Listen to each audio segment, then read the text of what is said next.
This is Conway Medical Center's Friday Night Rivals, presented by HTC on WWMB, the CW21.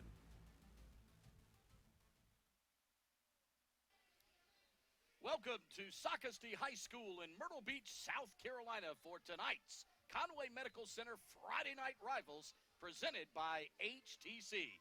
Good evening, everyone. I'm Alan Smothers, joined by Ken Ard in the press box at the reservation tonight because we have another weather issue. We had lightning strikes at about 6 o'clock tonight. The teams finally got onto the field about 5 minutes ago, so we're going to have a few-minute delay before we get a kickoff here tonight on the Friday Night Rivals. But, Ken, this is going to be probably the most contrasting game of styles offensively that we've seen in the 3 years we've been doing this. Mickey Wilson's Seahawks is going to throw it all over the field. They got frisbee-catching dogs. They're going to have a wide-open spread offense. And then on the other side, we've got a new head coach for the Socastee Braves, Marty Jacobs, who probably runs an offense you haven't seen in a while. The old-fashioned triple-op.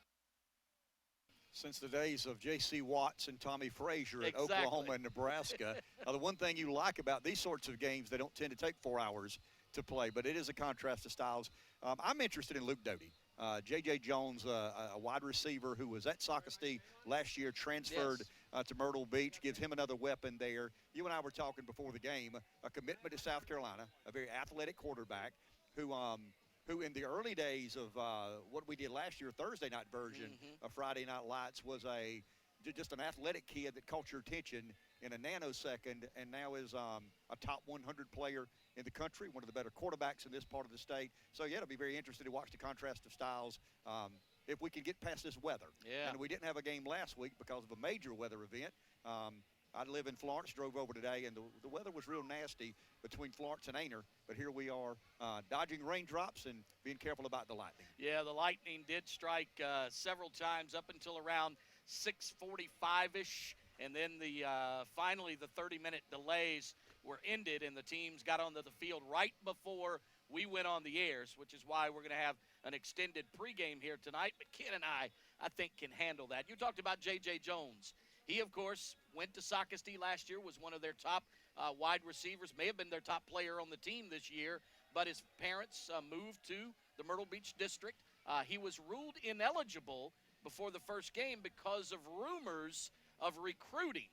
But once the parents got attorneys and the school district met with the principals and the attorneys, everything was worked out. And so J.J. Jones, who was a Socastee Brave last year, will get to play against the Socastee Braves for the first time tonight. Some of the tactics and strategy of recruiting that have made themselves pervasive and prevalent in college football are being rumored to be a part of high school football. It doesn't surprise me a bit in the world. No. I mean, it really doesn't. Competitive high school football, Horry County is going to be creating a reputation to be competitive in high school football. But, yeah, Really J.J. Jones will be a much-needed and anticipated weapon. As I think you would agree, Myrtle Beach, I don't say they're the odds-on favorite to repeat as state champions, but they're certainly one of the perennial favorites to repeat in that stature. Yeah, they are the 4A defending state champs, and they got all 12 votes in the media poll in the 4A ranking this week. So I think Luke Doty and the Seahawks had plenty of weapons to begin with, but they lost a Chunk Grissett and a Deron Finkley last year. So J.J. Jones is a welcome addition. And it's a good conference. I mean, it really is. Myrtle Beach is the conference. class of that field, but it is a really good football conference. And once again, if we can get this weather situated, as you said, you'll see a great contrast. I was thinking about college football driving over here. I don't know if you remember the days of once again, Nebraska and Oklahoma would play a Miami or a Bobby Bowden coached Florida State team. And there was great intrigue with the gamesmanship, the coaching matchup, Switzer and Tom Osborne at Nebraska. And I'm dating myself here now, but you can relate. You can relate to that. Age, and if anybody is a baby boomer, they can certainly remember the contrast. We'll see some of that here tonight, but it still comes down to football players. And I think we agree that Myrtle Beach has better football players. We were talking earlier about the weather potentially being a part of this game. I think it was Bear Bryant, who someone once referred to as, well, Coach, the rain tends to even things out. And he said, well, it rains on both teams, doesn't it? So if it does rain on both teams, but a passing team is considered to be handicapped in bad weather. That's not the case. No. And if you think about it, if a receiver knows where he's going and the quarterback knows where he's going, that's a fairly significant advantage over a defender who's struggling with his footwork and slipping down. So I do believe, contrary to, as you say, ignorant opinion, is the reality that, rainy, wet weather favors a team that likes to throw the football, and that's counter to, just what most people believe. Well, again, we're going to see it thrown a lot tonight by the Seahawks, and, of course, Luke Doty, an Elite 11 quarterback who's already committed to the University of South Carolina, but not going to be nearly as much thrown around the ballpark tonight this week as we're going to see next week. Our nationally televised Stadium Network broadcast between the Carolina Forest Panthers and the Myrtle Beach Seahawks have both teams have nationally renowned quarterbacks in Luke Doty and Mason Garcia for the Panthers. So it's going to be quite a throw the ball, kind of an aerial fest next week over at Carolina Forest. And I've always said that the National Football League has always been quarterback dependent, quarterback predicated. The college game has kind of turned into a version of the NFL. By that I mean the quarterback dictates the tempo of play, the style of play, the caliber of play. And I think high school is quickly developing into that. You show me a high school football team with issues at quarterback, I'll show you a team just having its issues. You show me a high school football team that is solid and balanced with a very talented quarterback, they're normally in the hunt to win some football games. Well, let's talk about the other side of the ball. With the Socastee Braves, there is rumor before the game tonight that there's going to be a change at the starting quarterback. Darius Lewis started the first game for the Braves when they lost 28-0 to West Brunswick 3 weeks ago. They've been off for a couple of weeks now because they had their bye week in the first week of the season. They played week 0, then they were off week 1, then last week we had the hurricane, so they were off last week. And I understand they may have made a change. We'll know at game time whether they've made a change to their backup here at quarterback tonight. We're talking about the different sorts of football. It takes a special talent to operate a triple option. It just does. I mean, most of the kids today of the Elite 11, the 7-on-7 camps and whatnot, the recruiters are recruiting kids that can throw the football, the run-pass option and whatnot. So I'm speculating. I don't have any information to support this other than my personal opinion. It could be that they found a kid better equipped to run what was once a mainstream sort of offense, and now very different. So, I mean, if I'm guessing and speculating, that may be where we end up is a certain kid with a certain skill set running what, I never thought I'd say this, a very unusual offense in high school football today. Well, it is unusual at all levels just about, but Jake Rogers is the backup quarterback, and we understand that he will likely get the start tonight instead of Darius Lewis. But they've got a bunch of running backs. I think they listed 9 on their depth chart because they do have a fullback, 2 halfbacks, and backups to backups at every one of those positions. That's not called running back by committee. That's running back subcommittee and full committee. Yeah. I do that. We got about 11 minutes to go, 11 minutes, 30 seconds. Explain to the people, you know better than I, the realities of why we are here not playing football. We're at 7:10. Kickoff was estimated to be scheduled to be 7:05. But the Lightning, you and I were talking earlier today, I don't know who says, the lightning strike is the proper distance away to mandate a 30-minute wait. 10 miles. But that's why but the question I have is who determines whether lightning is 10 miles away? Is there a staff meteorologist on hand? There may be, but it's the officials. Or does the head linesman? That's the head linesman. Make that call. The white hat. Well, maybe they let you and I make that call. All right, let's take a look at the Myrtle Beach offense. The starting lineups tonight. We know at quarterback for the Hawks, it's going to be Luke Doty, a 6'2", 205-pound senior, and the running back is Rashad Feaster this year. He was backup last year to one of the best running backs in the state, and so Feaster gets to be the featured back this year. Now, again, I said Frisbee catching dogs because they got a bunch of them. Ryan Birch, Darius Huff, Adam Randall, and J.J. Jones is added to the mix tonight in the starting lineup. Jones is a 6'4", 190-pound junior. Randall, a 6'3", 205-pound sophomore. Huff, a 6'3", 200-pound senior. And Birch, a junior at 5'11", 178.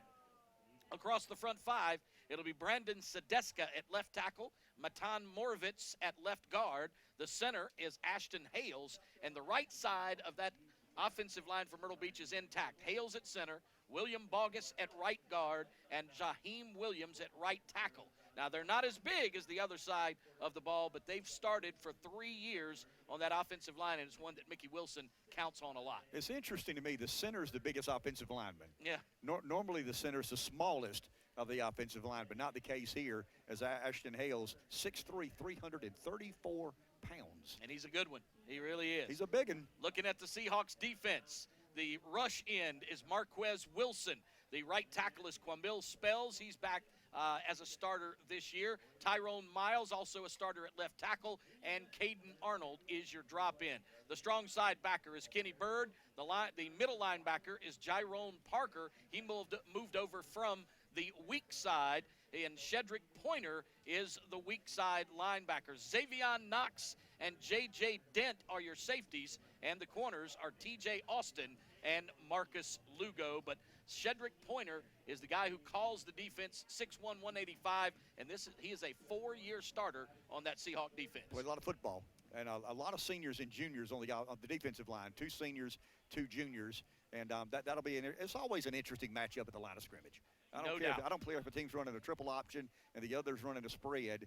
Football is still blocking and tackling, and it starts up front. And looking at the offense for the Braves, this offensive line is not as big as Myrtle Beach, or excuse me, they are bigger than Myrtle Beach, but not as experienced as Myrtle Beach, even though they have 4 seniors starting for them this year. At left tackle, it's Christian DeMille, a 5'10", 278-pound senior. Matt Miller, 6'2", 290, a senior. The center is Daniel Dawkins, a returning starter, 6 foot, 235-pound senior. Justice Spady, a 5'9", 233-pound junior. And Eric Chestnut, 6'3", 290, a senior at right tackle. The tight end is DJ Willard, a 6'3", 247-pound junior. And the split end is Bice Ward, a 6'2", 185-pound junior. Now in the backfield, they spread it out all over the place.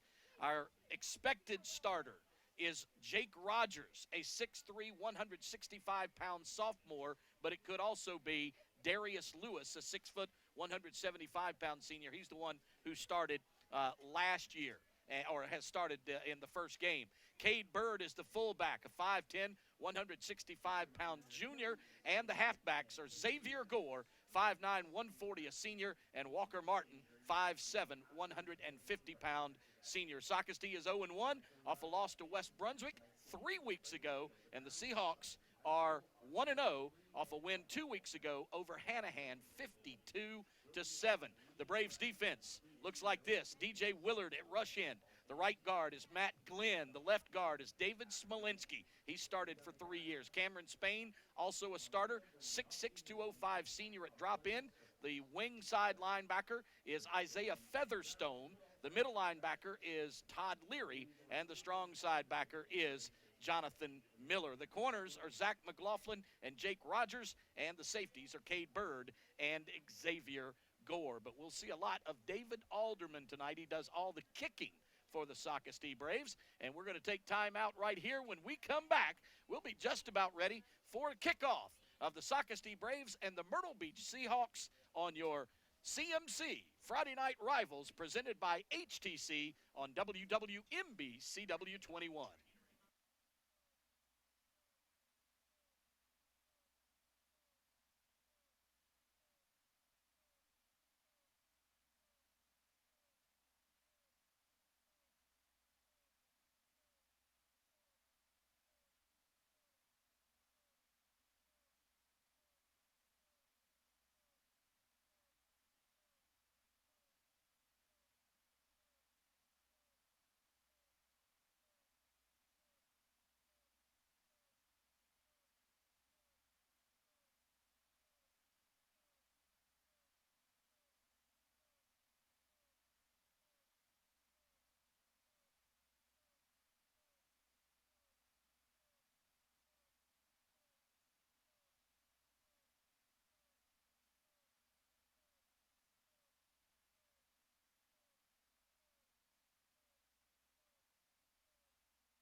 Back at Socastee High School for tonight, CMC Friday night rivals matchup between the Socastee Braves and the Myrtle Beach Seahawks, the #1 ranked team in the state, not to mention the defending Class 4A state champions. They're playing the 5A Socastee Braves, but you mentioned the Myrtle Beach Region 6 4A.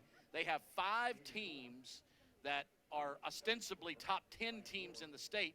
4 of them currently ranked, and Marlboro County was 2 weeks ago. It's a little bit like if you win this league, you're odds-on favorite to win the state championship. Without question. I mean, it's the best of the leagues in the 4A classification, and Myrtle Beach, one of the best teams in the state in that particular division. It'll be interesting to see. You're talking about running a unique offense.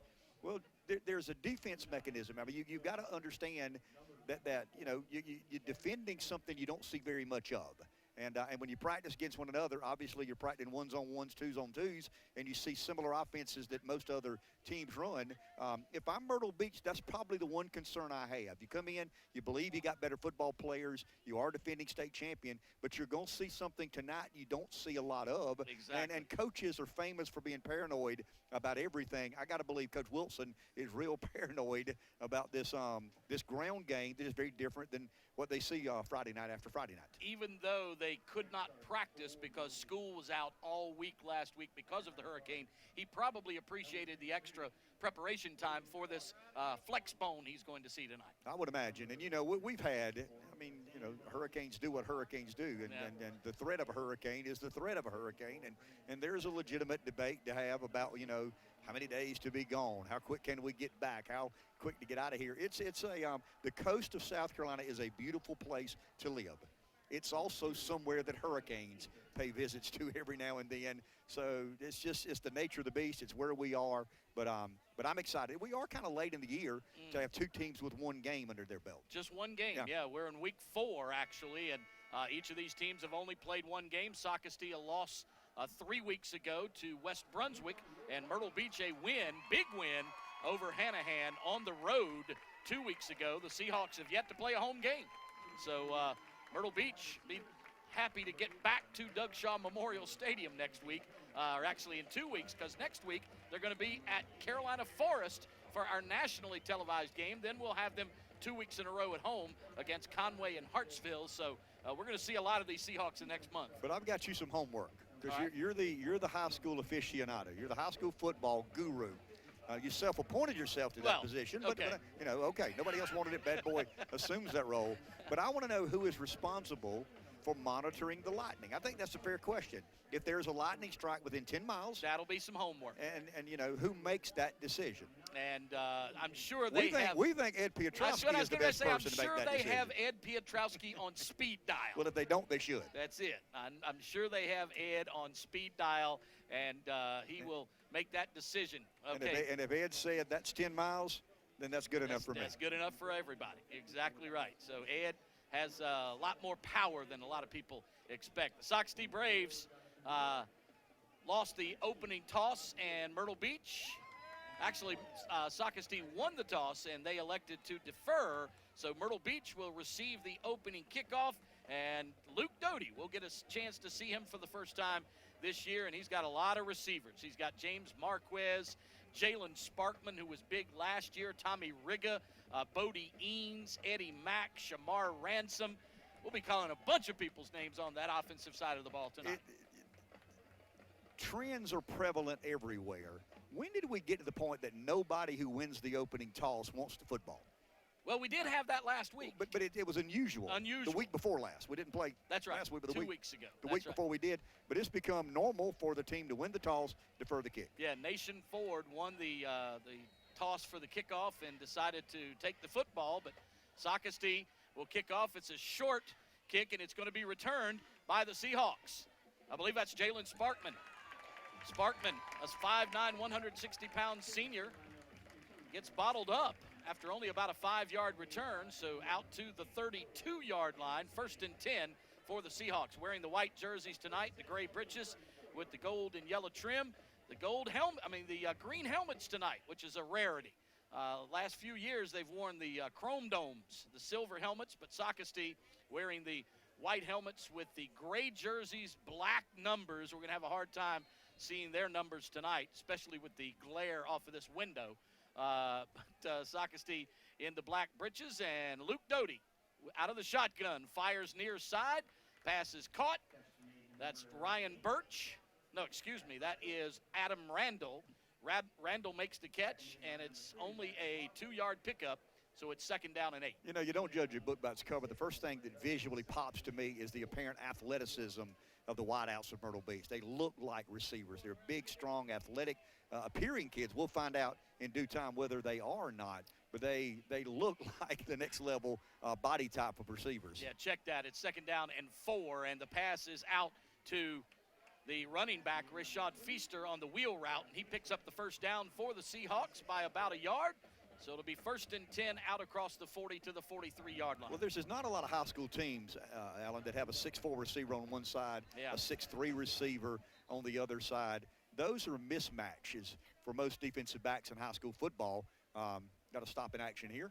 Yeah, and Myrtle Beach, while they can beat you downfield with the home run ball over and over again, with them and Luke Doty and his precision passing, it's more of a death by paper cut situation. Well, and Doty combines the ability to throw the ball accurately with the ability to improvise and extend plays, create things in space, and that's what makes him such a highly rated prospect, one of the top 100 players in all of America. 3 receivers to the near side right, 1 to the short side left. Play action pass across the middle, pass is caught. Again, 5-yard pickup. This time to J.J. Jones, his first reception as a Myrtle Beach Seahawk. And to your point, it's a very high-risk sort of pass. They sit people down in front of defensive backs.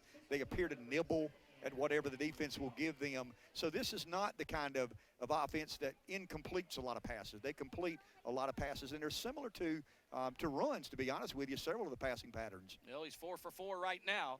2nd down and 4. Pass across the middle, 5 for 5, and another J.J. Jones reception for a Myrtle Beach 1st down. And they're giving him a lot of time. Credit the offensive line. As you said, not quite as big as Socastee line, but a real good, solid offensive line who have a lot of football games under their belt. And then once again, the appearance of the wide receivers is what jumps out at me. The body types, they just look like, I hate to say it, they look like college football receivers standing on the field. 3 of them on the near side. This time the first carry, Rashad Feaster. Gets about 9, puts you ahead of the chains. You're plus territory to about 35. And once again, when you soften up with the pass game, you create a lot of opportunities. And it's very interesting to watch how Socastee decides to defend this, because, you know, some teams are so balanced that if you try to take something away, you end up giving something else. Luke Doty doesn't need a lot of time to throw a pass. He gets rid of it in a hurry with little short 5, 6, 8-yard passes. But here's a play action. Another one of those 5-yard passes, and it's a 1st down for Myrtle Beach. He's 6 for 6. Just takes what they give. You got to play soft because you wonder whether you're athletic enough to keep a kid in front of you. And Doty just takes that. They sit down in front of the defense. They're playing kind of a soft edge cover. And that's how many in a row? 6 or 7? 6 in a row, and we're consecutive completions. Just over 2 minutes gone here in this first drive of the ball game for the Seahawks. No score. Myrtle Beach just marching it down the field with precision. Rashad Feaster right up the middle. And it's close to another Seahawk 1st down. And it's going to be a long night if Socastee puts them in 2nd and 1, 2nd 2, 2nd 3. Yep. A player like Doty, a team like Myrtle Beach, you got to figure out a way to disrupt some of their comfort zones on offense. And once again, I mean, if it's 2nd 1, 2, 3, it could be a tough night tonight. 2nd and 1. And Luke has the ball at the 21. And he hands off to Feaster this time. I believe that was more of a read option. He was going to pull it back, but left it, and Feaster picked up the 1st down with about a 2-yard pickup. I think Luke may have wanted to keep that, and he Feaster did. said, Looked no, like he wanted I to. want it worse than you do. Looked like he did want to keep that, and he can run the football. He can. He will take off, and I was telling our statistician, Paul Gable, that he is faster than he looks. You know, Luke played a little wide receiver in some of the first broadcasts you and I did together, and he caught my eye, just the, I don't know, the energy, the athleticism, the wanting to play. Some kids just exude a wanting to, a leadership, and I noticed that very quickly with 9. Luke Doty with a stoppage of play. The officials I think we got a flag. Got a penalty on the defense. It's going to march it closer to the goal line, down near the 10, inside the 10 to the 9. So it's going to be 1st and goal, it looks like, from the 9-yard line. And once again, a lot of balance on offense and a lot of different formations. 3 wide outs. They got a kid in the slot. And then you got your 2 big, tall, 6'3" and 6'4" wide receivers on the edge. That's just a difficult offense to defend. And Doty going with the fade, and there was a miscommunication. The receiver went with the out route, and he threw the deep fade into the corner of the end zone. And that was just miscommunication between his receiver, I believe J.J. Jones, and Luke Doty. And, again, they haven't had a lot of work together.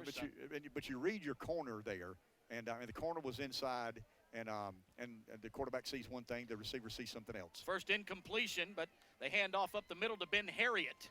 Harriet is the bigger running back, 5'6", 150-pound junior, and he carries inside the 5. 3rd down. So and if you're Socastee, here's a big down. You know, you're playing a really good team, a highly ranked team, a defending state champion. It's 3rd and 2 on the 2-yard line. You make a play here, who knows? So slot receiver is Bodie Eanes, the wide out. And I think the previous incompletion was Doty's first incomplete pass. Of the drive, exactly. Ryan Birch is the wide out to the near side. It's J.J. Jones wide to the left. That's the short side. He's looking into the end zone.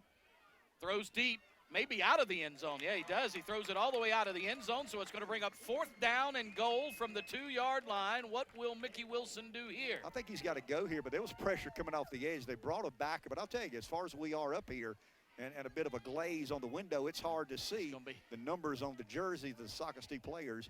I think Coach Wilson's going to kick try a field goal here. Yeah, he brings on, I believe, Jalen Sparkman may kick, or Sullivan Harden. It's usually Sullivan Harden. It is Harden. So they played some good red zone defense there. Stopped him at the 2-yard line. Ball on the left hash. He's going to have to push this one. It's up, and it is good.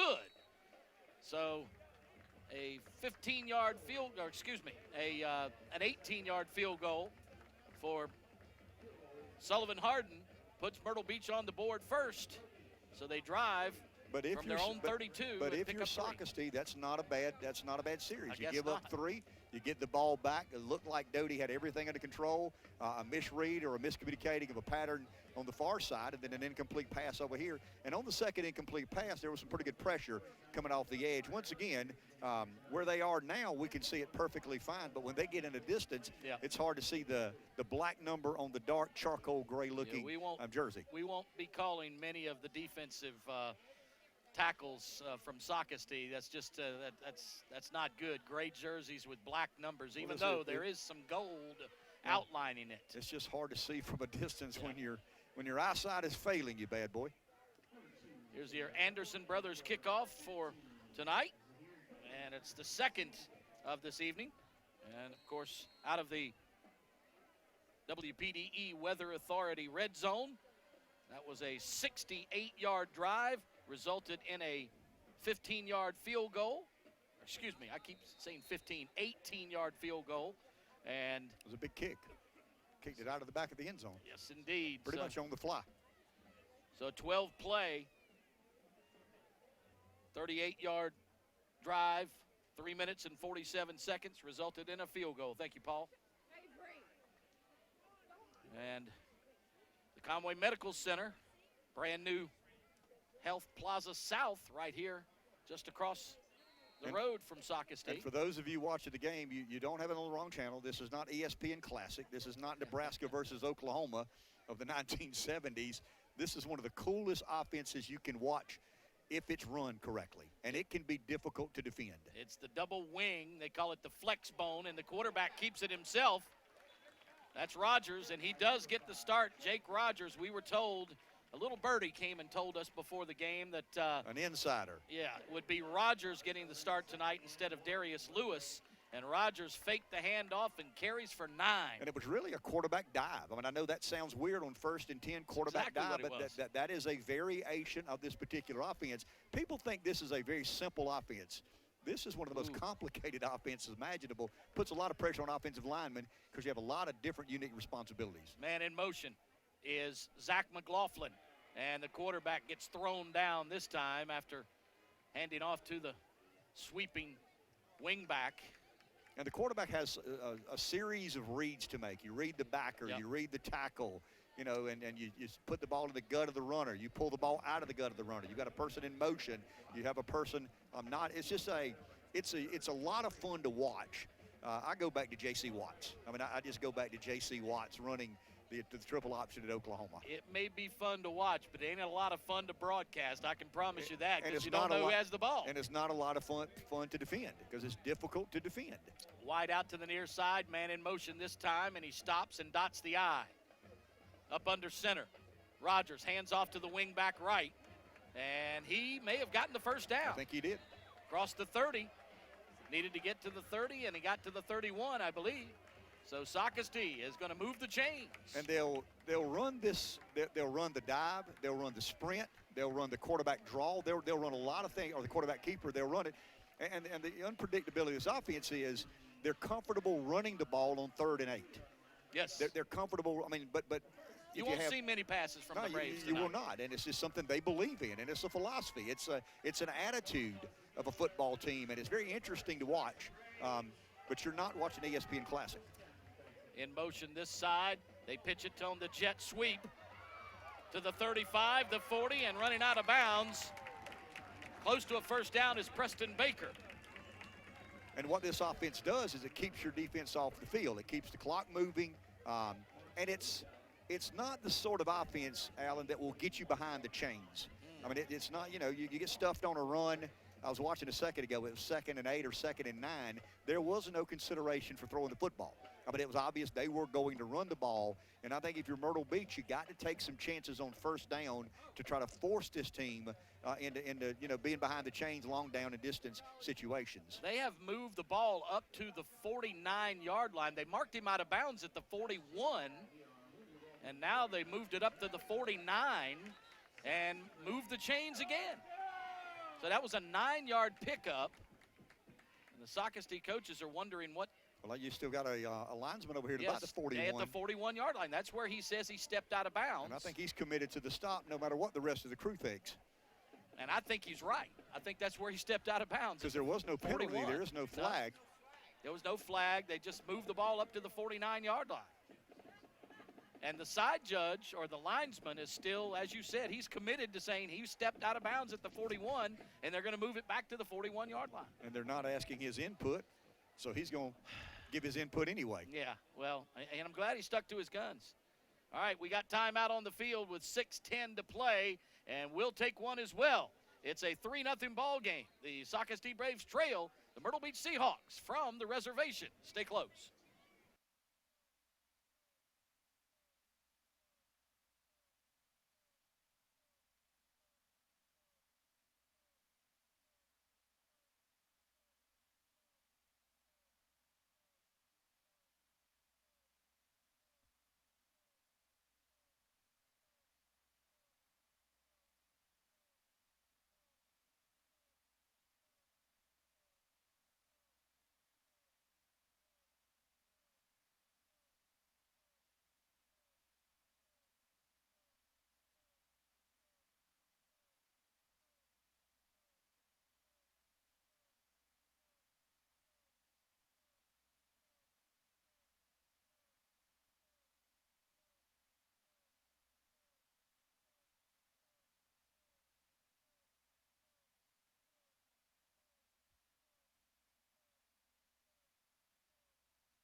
Back with 6:10 to play in the first quarter. Myrtle Beach in front 3-0, and the conversation still on the field is where the placement of the football is going to be scrimmaged, and I think they have settled on the 49-yard line. 1st and 10, Socastee. It appeared to me the ball was marked out at about a 41, 41 and a half, but they moved it up about, 8 yards? 8 yards. And it looks like the majority rules here. Yeah, so they did meet at midfield and decided that he didn't step out at the 41, even though one of the side judges said that he did. And they give him to the 49, 1st and 10. Wingbacks right and left out of the flex bone. Quarterback, that's the dive you mentioned, Ken, Jake Rogers. And that's a quarterback read. I mean, he sees a gap there. He sees a seam. Sometimes you'll tap your center on the butt one way or the other. But in fairness to you, You're the play-by-play guy. If we think the quarterback has the ball and we announce that, it's because we think he has the football. It's hard to keep up with the football here. There will be many times tonight we say the halfback has it when he doesn't. Well, the quarterback has it when he doesn't. Believe me, that's going to happen. So we're going to apologize beforehand. It's just and we got some glazing. I mean, the weather's pretty, difficult right now. Got a lot of condensation and rain. McLaughlin in motion. They pitch it to him. He's caught in the backfield, but battles his way back to the line of scrimmage. May have lost a half yard. It's going to be 3rd and a long 7. But he pitches the ball before he wanted to pitch the ball because of the influence of the interior lineman. Number 7 there made a big play. It just kind of got everything confused. 5:10 to go. That was a good play by Jerron Parker. He's the middle linebacker, but he got into the backfield real quick and made quarterback pitch the ball quicker than he wanted to. We got 2 wideouts, and the ball snapped over the quarterback's head, and Rogers just has to eat it back at the 38-yard line. And you saw the good and the bad of that particular offense. When you get behind the chains, and that's what Myrtle Beach has to do, figure out a way to get Socastee behind the chains. What does behind the chains mean? Behind the chains means 3rd and 5 or 6 or 7 or 8 or 9. But because you're asking a team that is comfortable running this variation of the triple option to throw the football. If they're ahead of the chains, if it's 3rd and 2, 3rd and 1, even 3rd and 3, they've got a playbook of combinations. They can run the ball thinking they can get a first down. And Socastee calls timeout. Jake Rogers, who is the punter as well as quarterback, was not in the ball game, so he has to take timeout with 4:26 to go in the first quarter. They'll be punting when we return to the CMC Friday Night Rivals presented by HTC on CW21.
Back with 4:26 to play on the Friday Night Rivals broadcast between the Socastee Braves and the Myrtle Beach Seahawks. The Braves moved the ball up to midfield, got to the 49, and then a couple of miscues have pushed them back to the 39, and Jake Rogers is in to punt. Here comes the heavy rush. He gets it away. It's a good one, and it's going to be returned for Myrtle Beach by Xavier Knox. He fumbled the football, and Socastee has it.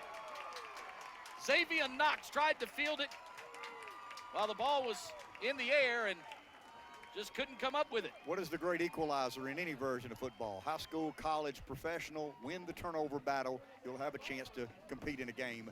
You've got the #1 team in the state, defending state champions. Those are the sorts of things that tend to create competitive games, and Socastee catches the break. It appears we have a flag down, too, at about the 19-yard line, and the officials are conferring right now. That was actually T.J. Austin who was receiving that kick, and he muffed it, and the Socastee Braves were right on top of it. Can you advance a muff? Is that potentially what the... I don't think so. It's a block in the back, Okay. Against Myrtle Beach. They decline it and take possession. That'd be the right thing to do, wouldn't you think there, kid? That would be the right thing to do. So here we go, plus territory. You got the #1 team of the state, defending state champions, making an early mistake. Important that Socastee figure out a way to make some hay out of this. So Austin's muff puts Socastee in great field position right at the red zone. Those jerseys are hard to see, man. The numbers are it's going to be very difficult. When they're on either end, they were right here in front of us. When they were right in front of us, we could see it, but it's going to be difficult now. But it is the WPDE Weather Authority red zone. First and 10 at the 20. In motion, McLaughlin. They're going to throw a pass. He's had a man. That was pretty good coverage by Austin. He was the guy that cost them the field position, but we got a flag down at the line of scrimmage. Another flag here. It's at the line of scrimmage. Leads me to believe it's either illegal procedure or offside. Yeah, that's a hold. Yeah, hold against the Braves, and when they don't throw many passes, so the offensive linemen don't see pass blocking very often. Pass blocking's a whole different animal than run blocking, and this team run blocks probably the majority of their practice time, and you're asking them to pass block. That's just different. But now you've got, after a turnover, and I understand the play calling. I think it's good to be aggressive when you're playing a team that's probably heavily favored if there were a line on this game. But now you're behind the chains, and your bread and butter's running the football. It's first and 22 because the penalty was from the point of the foul, and a good coverage by Jerome Parker as he hit the receiver just as the ball got there and dislodged it for an incomplete pass. And now you're at about second and 25 or so. Second and 22. Yeah, second and 22. So, just puts a team that runs the triple option in a different difficult situation. And they've tried 3 consecutive passes, Ken. That's not like this Socastee offense. Well, it's not, but when you have a penalty as they had, with the initial play after you failed to complete a pass, it just puts you in a difficult play calling position. There's a big belief you do what you do. You do what you do on your end of the field. You do what you do on your end of the field. You do what you do on at midfield. But there's got to be some complexity to offense. You can't do the exact same thing over and over unless you've got much better football players. Then, of course, you can. And we've got an official timeout with 4:09 to go here in the first quarter. This is a hydration timeout. No, it is a lightning delay. The official must have just seen a lightning strike, and that means we have got a 30-minute delay here, Ken. Now we're gonna have to put Ed Piotrowski on speed dial again to see exactly how many miles that was. I didn't see it personally, but the officials must have detected it on the field, and that's gonna put us in a delay situation, and everyone must leave the stadium. Those even in the stands. If you're in the stands because of a lightning strike, you must leave the stadium because the stands are metal, and they don't want anybody to be injured because of lightning in the area. But they leave the announcers in the press box, huh? Yeah, we can stay. We know where we are in the pecking order. Yeah, absolutely right. I still have to me it's a serious question that deserves a credible answer. Who makes that call? I mean, it's obvious the head official makes the call on the field. I understand that. But where does the information begin?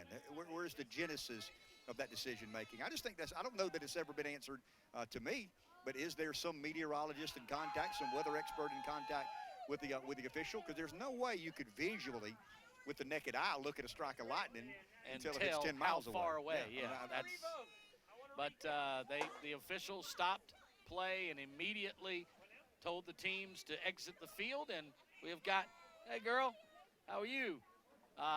Immediately leave the field. So and it's an automatic.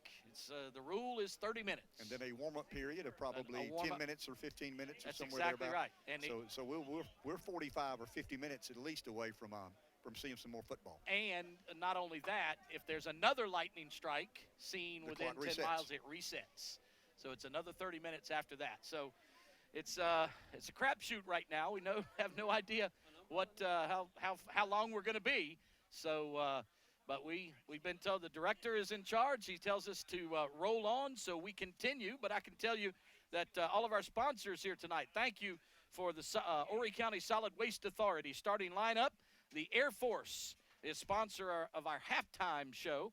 The A&I Fire and Water Restoration takes care of all of our scoring summary, and the only scoring we've had to this point was an 18-yard field goal by Myrtle Beach. As they drove the length of the field, got stopped at the 2-yard line, and Mickey Wilson elected to kick the field goal rather than go for it on 4th down. Very methodically went up and down the field and then got to the 2-yard line, threw a couple of passes, errant passes on their end of the field. Doty looked real sharp getting down the field. A miscommunication on, I think, 2nd down, and then a missed pass on 3rd down, settled for the field goal, and then the big turnover. Socastee catches a break, but then the penalty kind of backs them up, a team that likes to run the football, second and 22.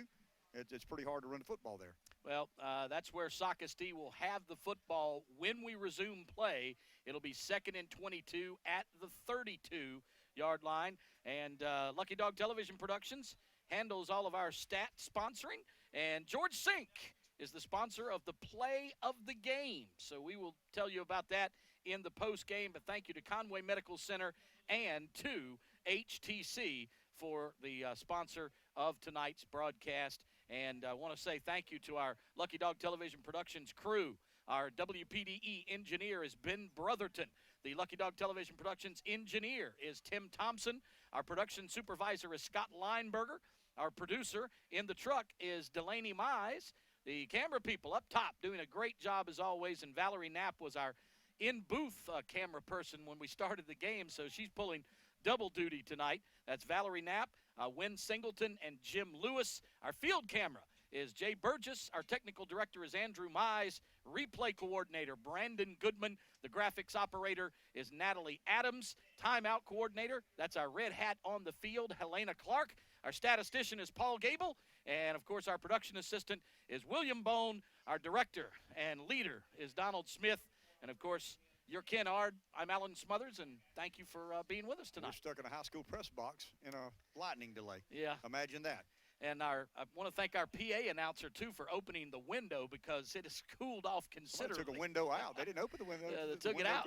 I'd like to take one out here. So. Feels good. And, Paul can see better now, our statistician, so he's in good shape there. But it's another weather edition of the CW21 Friday Night Rivals, Ken.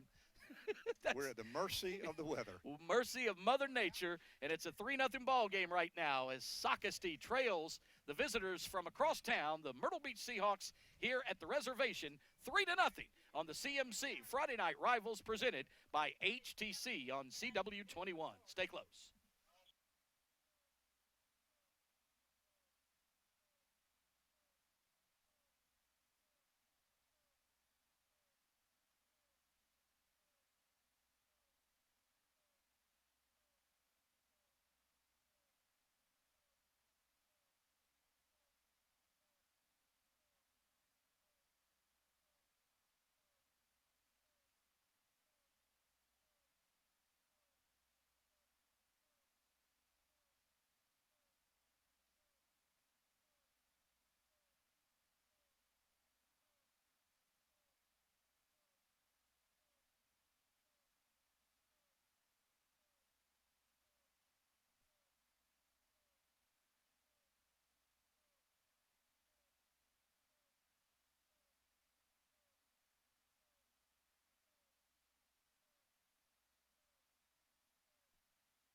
Back live at Socastee High School for the CMC Friday Night Rivals presented by HTC on WWMB CW21.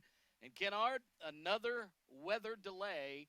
Last week it was the hurricane. Tonight we've seen very little rain, but it's lightning that we're having to deal with now, and it looks like we're going to be here in the booth talking sports for the next few minutes. Yeah, it doesn't seem like there's a lot of lightning from where we sit. We're in a lighted booth, but they set up on top of the building here. It's fairly intense, so safety over anything else. So we got to make sure we're safe and secure. So, yeah, I mean, the ref makes the call, and everybody has to disperse and make their way to the vehicle, and we'll wait this thing out however long it may take. Well, we'll take a look at the HTC scoreboard. It looks like that weather is wreaking havoc, or lightning is wreaking havoc throughout the Grand Strand and the PD, because we only have a couple of games that have scores at this point. Waccamaw is leading Military Magnet. That is a makeup game. Military Magnet and Waccamaw were not supposed to play this season, but both had an off week this week, and since they lost games last week, they decided to play each other. So Waccamaw leads Military Magnet 20-0. PD Academy in Florence leads Colleton Prep 6-0, and that's it as far as scores in the area. Here we have a 3-0 game. Myrtle Beach over Socastee, but they took the opening kickoff, went 66 yards. 66 yards. They started from their own 32, marched it to the 2, and could not punch it in.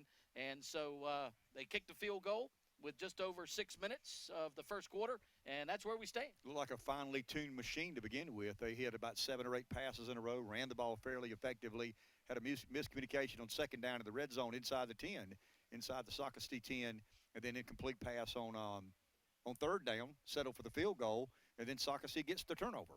And you know, we don't know where we were headed because that's when the Lightning, but I think Socastee has the ball on the Myrtle Beach end of the field, 32-yard line, but a triple option team with 2nd and 22, that's a lot different than a team that throws it around the yard, 2nd and 22. Well, we were going to talk in the pregame, if we had a little bit of extra time there, about our friend Mike Leach, the head coach of the Washington State Cougars. The most interesting man in college football. He is one of my favorite coaches in all of college football because sometimes you don't know what's on his mind, but whatever it is, he's going to let you know. He's got that dreaded disease of what's in my brain comes out of my mouth, and we live in an age and era that a lot of people find that uncomfortable. I find it refreshing. Me too. I find it very refreshing. Well, he said earlier in the week, you know, his team's playing tonight against Houston in the Advocare preseason something or other down in Texas, and he said that I kind of like my high school football on Friday night and my college football on Saturday. I couldn't agree more, even though we've got an ACC game being played up in Wake Forest tonight. And I'm hoping that the Demon Deacons are taking care of the Tar Heels. Well, you know, you got to tip your hat to Mac Brown a little bit. Like him or not, you know, for him to come back to Chapel Hill, beat South Carolina, beat Miami, Wake Forest tonight. I got a friend watching the game text me earlier, said Wake is ahead. I don't know what the score is. You could probably find it quicker than I could. Pull up but I've got this theory, and it's nothing but a theory. But I believe that in whatever walk of life you operate, the 800-pound gorilla gets its way. So if you really think about it, college football had a good deal going on Thursday night. I mean, there was a Thursday night ESPN football game, and it became real popular. And then the NFL decides to play on Thursday night. Well, when the NFL decides to play on Thursday night, they're the 800-pound gorilla. As much as we love college football and high school football, for that matter, down south, this country is still populated in metropolitan/urban areas. So when the NFL makes a decision or determination to play football on Thursday night, college football scrambles. And it's all about ratings and revenue. You know that as well as I do. So I understand, you know, college games being played on Friday night. I don't like it.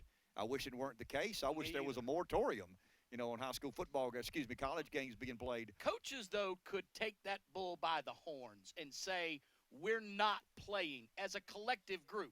Individually, they can't do anything. I mean, Mike Leach can spout off and say, I like my high school football on Friday night and my college football on Saturday. But Bobby Bowden used to say, when they tell me we're playing at 3:30, I ask them PM or AM. Well, if you take their money, if you sign the TV rights contracts, you're going to play when they say. You can't take their money and not let them determine when the games are. I mean, if you don't take their money, you have every right to say, I'm not playing on Friday night. I'm not playing at noon on Saturday. But when you sign the contract, you obligate yourself to their dictation of terms. Yeah. And that's just the way the world works. But I still go back to the Thursday. See, college football fans, to begin with, didn't like Thursday night football. And then it kind of grew on us. Right. I mean, it became a part of our you know, our But it was heritage. our chance to see the MAC It and was. the WAC. Well, And, but the next thing you know, the ACC's playing on Saturday night. I know. The SEC's playing on Saturday night. And what happens is the college game became real popular. They play a game on Thursday night, and the viewership is a little better than ESPN expected. So ESPN goes to the SEC, the Big Ten, the ACC, and says, look, people are watching college football on Thursday night. Wouldn't you want to be the only show in town? And the South Carolinas of the world, the Clemsons, the Miamis, the Florida State said, of course. I mean, if we're going on a given Saturday, there's a watered-down audience. You've got 10, 12, 15 games on every channel imaginable, and you've got a few watching this and a few watching that. Well, if you're somebody who wants to brand your program and promote your success, to me it makes perfect sense to play on Thursday night because you're the only show in town. And I think when you go to some of these marginal programs, it just makes perfect sense. But I still go back to the NFL getting in the sandbox with college football, and the NFL dominates TV ratings. I saw the other day where the Green Bay Packers Chicago Bear, first game of the season on Thursday night, rated higher than any other sporting event of 2018. I mean, think of that. The first game of the year, the Bears and Packers, the highest rated sporting event of 2018, more than the NBA Finals, more than the NCAA basketball Final Fours. That's just the popularity of the NFL. We're not crazy about it, but once again, the most populated pockets of people in our country, the metropolitan areas, it's still their baby. And they dictate the terms, and when they dominate Thursday night, what does college football do? You got to look for another night. Moves to Friday night. It does. And high school pays the price. Speaking of which, that Friday night game that we were talking about, it is. I just got text. Friend Deacon Lee from over in Florence said it's Wake Forest 21, Tar Heels zip. Wow. That's kind of surprising. It's not surprising that Wake may win the game. No. It's surprising that it's 21-0. Well, that's the Friday night college game that's on our docket in the Carolinas, but hopefully we're going to have some more high school football here tonight, and can't thank enough the people that make it possible. Again, Conway Medical Center and HTC, This Is Life, connect with it, are our presenting sponsors. Also tonight, Anderson Brothers Bank sponsors all of our kickoffs. The touchdowns are from the All-American Group, and we'll tell you more about that. That's on the CW21. Also, the Horry County Solid Waste Authority has sponsored our starting lineups tonight. Any injuries, of course, timeouts, are Conway Medical Center sponsored. A&I Fire and Water Restoration gives you all of our scoring summaries, and we only have that one summary, a 66-yard drive that resulted in a 3-yard or 18-yard field goal, 3 points, and it's 3-0 Myrtle Beach in front of Socastee. And, of course, the Lucky Dog Television Productions, our stats sponsor, and our statistician Paul Gable gave us some good ones. It was about a 4.5-minute drive that Myrtle Beach went down and put those 3 points on the board. And George Sink is sponsor of our play of the game, and we'll have a play of the game in the post game. So far, Luke Doty has done what Luke Doty does, a little short, very precision passing game right down the field, and then you got a lot of extra help from Rashad Feaster out of the backfield. They look to be the defending state champions until the miscommunicating on second down, and it puts them third and about 3 or 4 or 5. No, actually 3rd and 2. I think it was third and 2 from the 2-yard line. They chose to throw it on 3rd down and 2 yards to go, and then chose to kick the field goal. Interesting to me, but I still go back to the miscommunication on second down. Or it might have been a 1st and 10 because I think they ran the football down to the 2 after that. But just an errant throw, miscommunicating, put them a little bit behind the chains, settle for a field goal. Once again, Socastee gets the turnover, and here we sit with a room full of people in the press box. Well, and surprisingly enough, no one has walked in front of us yet. And we're packed in the press box here, and the rain is starting to come down. We have gotten all of our cameras, thank goodness, off of the roof. Good job, Wynn. Good job, Valerie. They got their stuff down, and so we're at least dry in the press box. Good job for our camera people doing an outstanding job. Elsewhere tonight, though, we told you about Waccamaw and Military Magnet are playing, and they're the only other game that has scores. West Florence and Lake City were scheduled to play in Lake City tonight. Hartsville at Conway, and I'm sure they got some rain issues over in Conway at the backyard. St. James is at North Myrtle Beach. You said you came through North Myrtle, and it was pouring down rain before the game. Not North Myrtle. It rained real hard on me from Florence to Aner. It rained real hard on me the entire drive over. And an interesting game tonight in the PD. It's Wilson hosting the first ever game in Florence School District 1 history on campus of the three schools. West, South, and Wilson are each going to play one game on campus this year because they don't have their own stadium. They normally share Memorial Stadium in Florence, but each team is going to play one game on campus, and tonight it's Wilson versus Lower Richland. And you don't know if the intrigue is playing a game on campus or playing a game away from Memorial Stadium. There's always been this ongoing debate and conversation over in Florence about the state of football in that community, you know, with Memorial Stadium a dinosaur. I think it's cool that these schools are doing this. I think it's very cool. I just wonder how much of that was in protest to the leadership of that community not addressing what I consider to be a deficiency with where kids play high school football in Florence. Well, the stadium was built in 1949. And it looks like it did in 1952. Yeah, so it does have its issues, but Wilson is playing at home tonight, and I'm wondering because our co-host on our morning sports talk show, of course, if you are unaware, hopefully you're not, but if you are unaware, Ken Ard hosts the Wake Up Carolina on a couple of stations throughout the, what do they call it, the I-95 network? Is that what you call it? I think the I-Corridor Network. I-Corridor Network. I think somebody's coined that phrase. He's on Live 95.3 in Florence, a station in Sumter, and a station in Orangeburg as well. My show, which he helps out with in the last hour each morning from 7 until 10, he's on from 6 until 9. Then he comes down the hall and helps me out on our network, which is on the sports stations in both Florence and in Myrtle Beach. In Florence, we're on ESPN Radio 96.3 FM, and in Myrtle Beach, we're on CBS Sports Radio 100.3 FM from 7 until 10 each weekday morning. So you're seeing kind of a portion of what we do each weekday morning. He comes in and helps me in the last hour. And our other co-host and producer, Matt Jordan, and his buddy, Woody, they go out in Woody Fagan. They're broadcasting a PD area game of the week, and they're at Wilson tonight. So I'm wondering how that the logistics of that, when they don't have a permanent press box. That would be my question. How do you, I mean, it's, you know, I understand if you're a roadie for a rock band. Exactly. I mean, I understand when Springsteen comes to town, you know, what you do, but I don't have any idea how you set up for a football game at a place that you've never played a football game. Well, that's we'll see how that happens because Socastee is going to play West Florence on their campus over there. And, of course, most people who know me know that my company, Coastline Sports Media, is the owner of the Socastee radio broadcasts and have been for many, many years. So my crew, Oscar Briggs and Steve Duggan, who are in the next room from us over here, they're going to have to figure out the logistics at West Florence this year where your daughter goes to school. They're smart guys. They'll figure it out. Yeah, I'm sure they will. But it'll be interesting to watch them just figure out how to play a football game on campus when they've never had one played there. Never had a game there. So what are the power issues and phone lines and things of that nature? The traffic issues. Well, that's true. I mean, Parking. West Florence, if you can imagine, it's across the road from a Walmart Supercenter.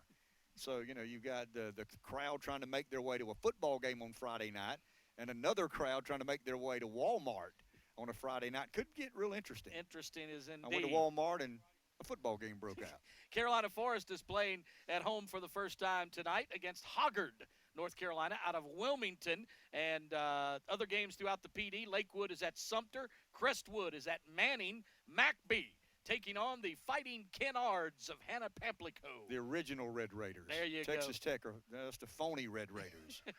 Green Sea Floyds hosts Loris tonight. And I tell you what, talking about a game that I would have loved to have seen last week is going to be made up next week on September the 20th Aner and Green Sea Floyds. At Aner, that game is going to be made up next Friday night, so the Trojans and the Blue Jackets are going to have a chance to see who has supremacy in the north end of Horry County. And Green Sea's taking care of business, and we expected they would. They are, and they're the defending Class A state champs and are well on their way to back-to-back, as are the Myrtle Beach Seahawks, who lead this one 3-0 at Socastee on our CMC Friday Night Rivals presented by HTC on CW21. We'll take a timeout and be right back.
Well, back.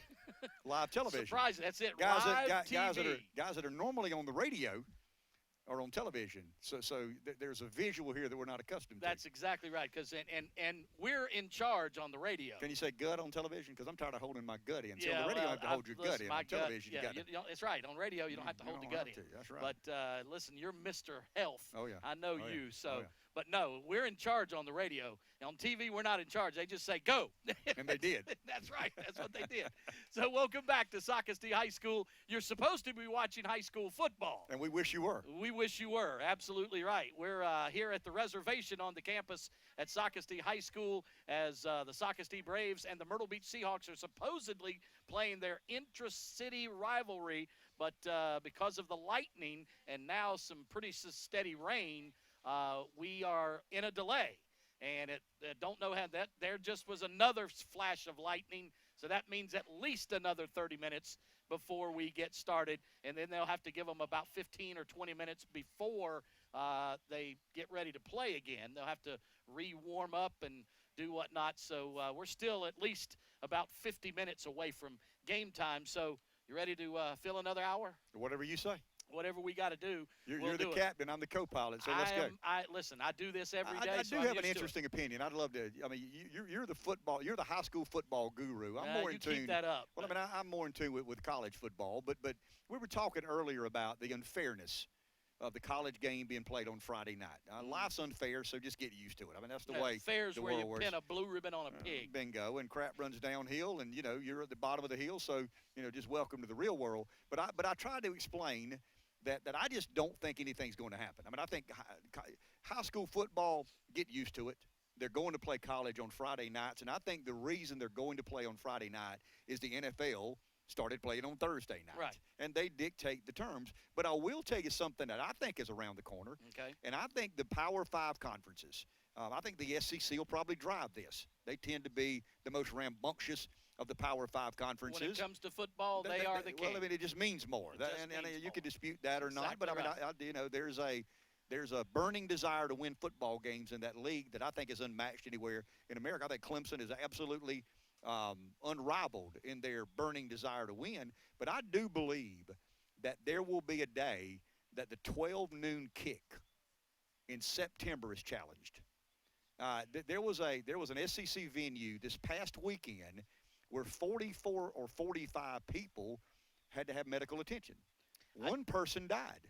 Really? I can't think of the venue, but I just believe that when you try to play football in the South in early September, it's hot, it's humid, and it's unfair. And the game is about, ratings and revenue. And I get that, eyeballs. I mean, why did the SEC add A&M? The footprint of Texas, University of Missouri, that's Kansas City and St. Louis. I mean, there's a reality, and it always goes back to money. But I think there's an animus or a sentiment with the SEC leadership about the noon kicks. And I think once the SEC begins to confront, some of the powers to be, I think the ACC and some of the other schools, and it's not a big deal if you're playing a game in Green Bay. I mean, a noon kick in Green Bay, you're not dealing with 95-degree temperature. No. But I think in the South, I think you're going to see a day sooner than later that the 12 o'clock kick gets dealt with. And I don't know the answer. Yeah, but if I said earlier about Mike Leach's comments, if the coaches or the commissioners or the presidents of these schools would get together and say, we're not playing on Friday night, or we're not playing at noon on Saturday in September. I even saw an official press release from the University of South Carolina today just advising fans how to deal with the heat tomorrow at 3:30 against Alabama. Well, they better advise them how to deal with the Alabama Crimson Tide, but I mean the heat will be just as bad. The heat will be another thing. No, I understand once again the staggered starting times. I certainly understand that, and I'm not naive to any of this. I just think, let me ask you a question, hypothetically, and I wish this was a call-in radio show now. As a Gamecock or Tiger fan, or Coastal Carolina fan for that matter, we're at the beach, would you rather play an 8 o'clock kick on Friday night or a noon kick on Saturday? I just think that's an interesting, and I'm not advocating for Friday night college football. No, I've made it clear I'm opposed to playing on Friday night, but I can't stop that, and you can't either. That horse has left the barn. So if you were offered an opportunity to play, let's say Clemson, Texas A&M, at 8 o'clock on Friday night or noon on Saturday, what does the fan base want to do? Well, you're asking me. I say Saturday is the way to go. Hey, but I'm different because I love a morning tailgate. And I hosted the tailgate show for the University of or Marshall University back in the late 80s, early 90s. I guess it was late 90s, early 2000s. Late 90s, early 2000s, I hosted the pregame show at Marshall University for the local station, then for the network, before we went to network programming with Steve Cotton doing the play-by-play. So I was there setting up the tailgate at usually 4, 5, 6 o'clock in the morning, and then we would tailgate through the morning, and then by 10, 11 o'clock, we would turn it over to the network. So I'm used to a morning tailgate, but I'm like you. I'm not used to sitting in the bleachers at 2 o'clock in the afternoon with it 105 degrees out. And I'm always trying to get to the bottom of it. I mean, what is the reason? Well, the reason we have these issues, in my opinion, once again, nobody asked me, I'm not good at volunteering, we start football too early. Thank you. I mean, we don't need to start football in August in the South. I mean, I understand the holiday period and the bowl season. I understand that the high school season has to get its playoffs in, and they got to reserve, either Death Valley or Williams-Brice Stadium to play some of the state. I get all that. I understand all that. But at the end of the day, I think the high school season and the college season starts too early, and you're affording. I mean, I'm not saying you're punishing fans. That's unfair, but you're making it real difficult when the weather plays such havoc this time of the year. Yeah, and not only are you dealing with the heat, but it's hurricane season here along the Grand Strand. And I've often said, if you don't want to deal with hurricanes, don't move to the beach. That's first off. But secondly, you're talking about, I have advocated for years, as if I were czar of high school sports in South Carolina, as I should be. Well, I made that nomination 10 years ago, just hadn't got a second yet. As I should be. We would move every season, football season, basketball season, and the spring sports seasons back a month, and you wouldn't have to deal with these wet bulb globe thermometers anymore. You wouldn't have to deal with, fans having heat stroke and dying, sitting out in the middle of the day on a Saturday afternoon. You back it up a month. It's still going to be hot in September, but it's not going to be brutally hot. And you're not going to have a third of your season out of the way. And it, I understand a game or two of hot weather, but we play baseball in February, and football in August. It just doesn't make sense to me. It doesn't make any sense to me, and I don't understand. And I understand. I mean, coaches are paranoid by their very nature. Coaches believe somebody's out to get them, at every turn. They're not. I just think, a lot of smart people could sit around and figure out a way to rotate the calendar, adjust the calendar, so we aren't playing baseball in February when it's 30 degrees and football in August when it's 100 degrees. Doesn't make any sense to me. Well, we can debate this all night long, but we got to show you some football. We've got some football highlight packages from around the country brought to you by the Stadium Network and the Sinclair Broadcast Group, where we will be next Friday night. We are going to be on national TV next Friday night. The CW21 will still be carrying the games, but the Stadium Network and WatchStadium.com. Tell a friend anywhere in the country or around the world, you can watch the game online at WatchStadium.com. You can watch tonight's game at HTCConnect.com. But next week we're on national TV. The Carolina Forest Panthers and the Myrtle Beach Seahawks, two of the premier quarterbacks in the country, on national TV. But here's some other of the top high school games and highlights from Sinclair Broadcast Group around the country.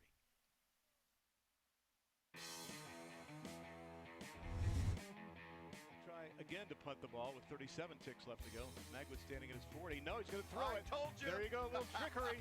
Down to sidelines, 45-40, 35-30, 25-20, 15-10, and fighting and churning and carrying defenders into the end zone on the play. To move against our defense right now, so get the ball to your playmaker. Quick throw, intercepted.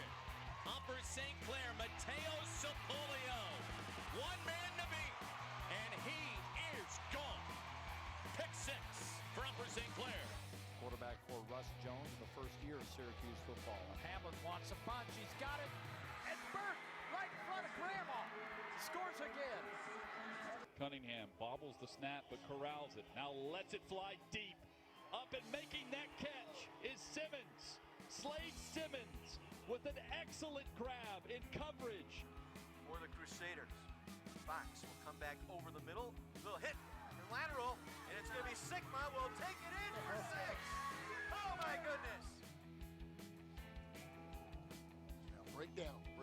Far side again. This is Fisher breaking tackles and cutting it to the near side. Now he's going to pick up some blockers inside 20, the 35, the 25. Down to the 15, cuts it back at the 10. Look at this. Skips past another. Spin move. Touchdown.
we're back again at Socastee High School where football should be being played, but we're not because of another weather event. But at least this one is not life-threatening, as far as we know, with lightning and whatnot.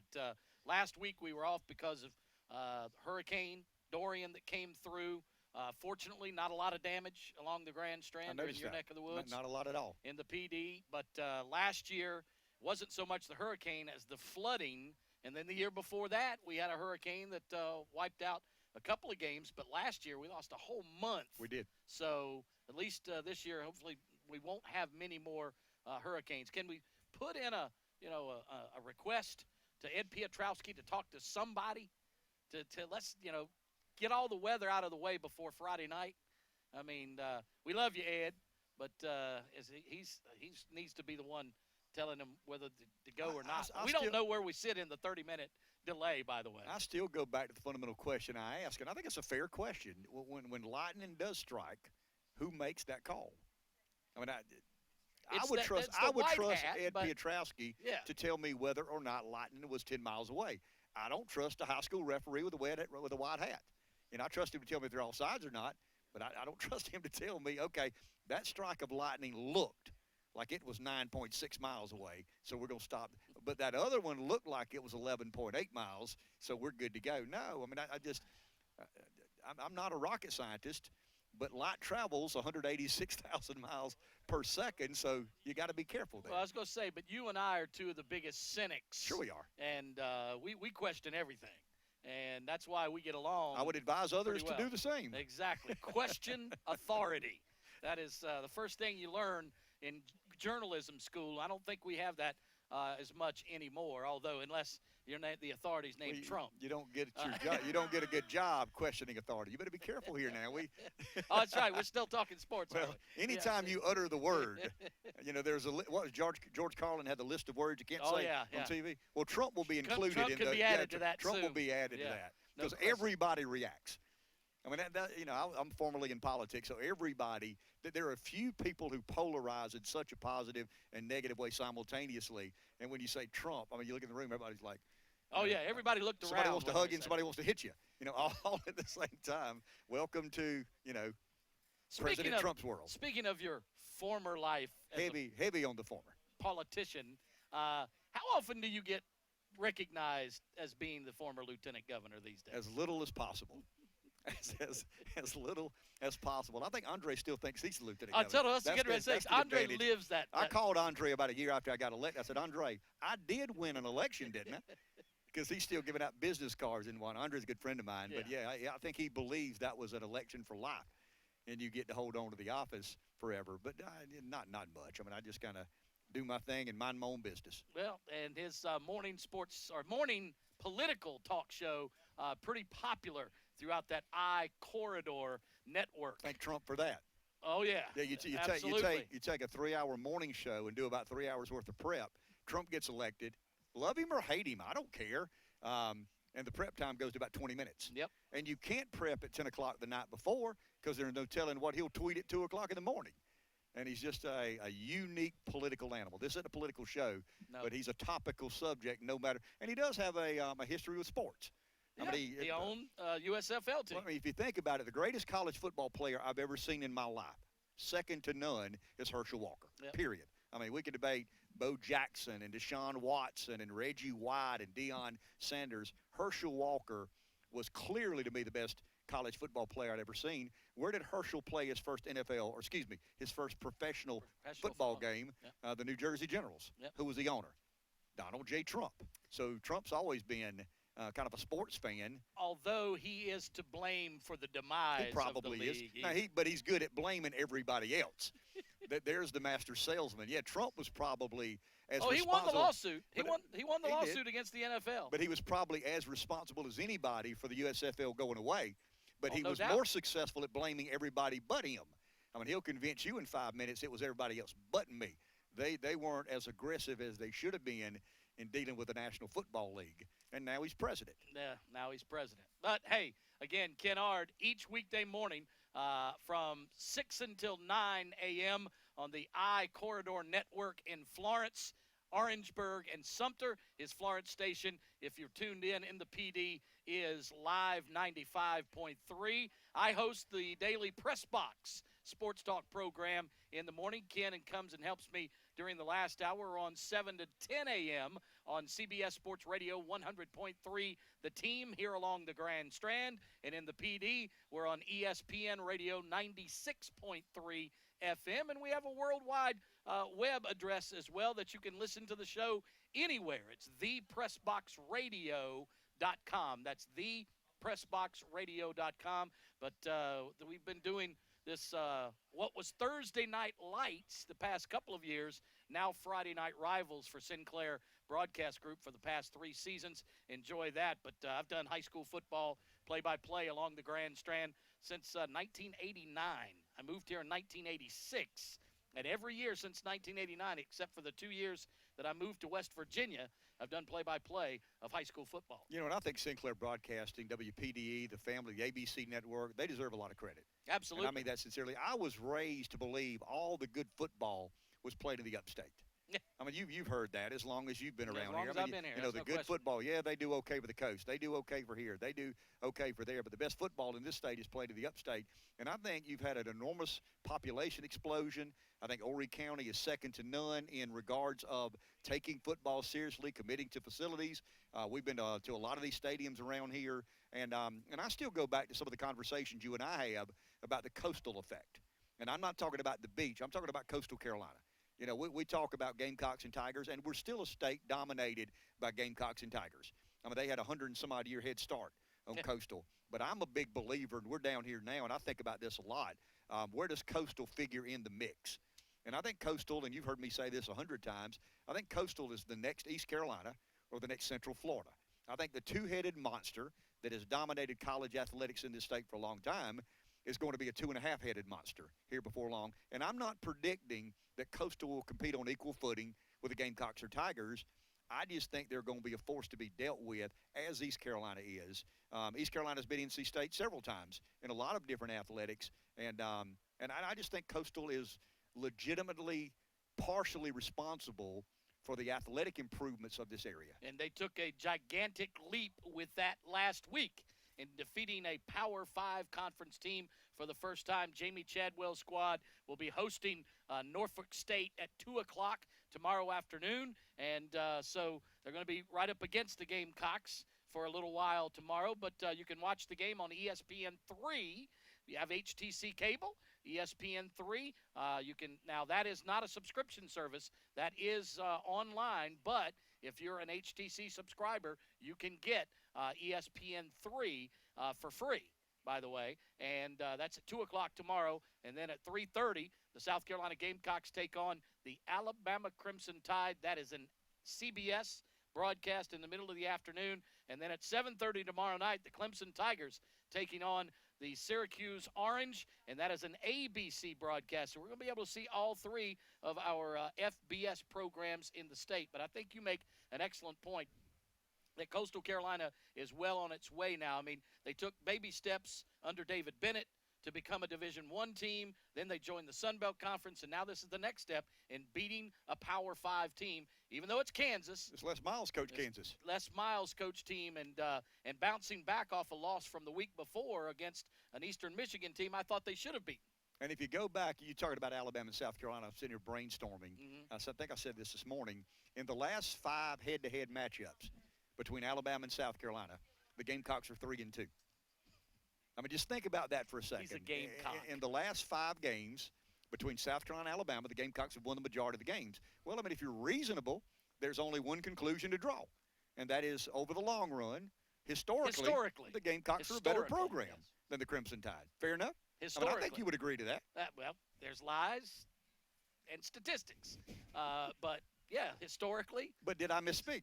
No. Okay, but former politicians. That's the politician in you. Well, we spin everything. I mean, there's an art to spinning craftily whatever point you're trying to make. So, of course, it could be a rough day for the Gamecocks. The last time the Crimson Tide came to Columbia, they were ranked number 1.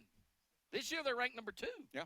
Could Brian Edwards be Alshon Jeffrey of years ago? Because that's the player that really the Crimson Tide had problems with. Saban likes to play this aggressive press man, and the reason he does it is because he has, cornerbacks who get drafted, and you can play press man when you have a lot of corners that get drafted. But Conway, Horry County's own Brian Edwards, if they play press man, Alshon Jeffrey wrote the book. Big, athletic receivers can give press man difficulties at times. It'll be interesting to watch Todd Helinski. We're talking about Luke Doty here. Right. On his way to South Carolina.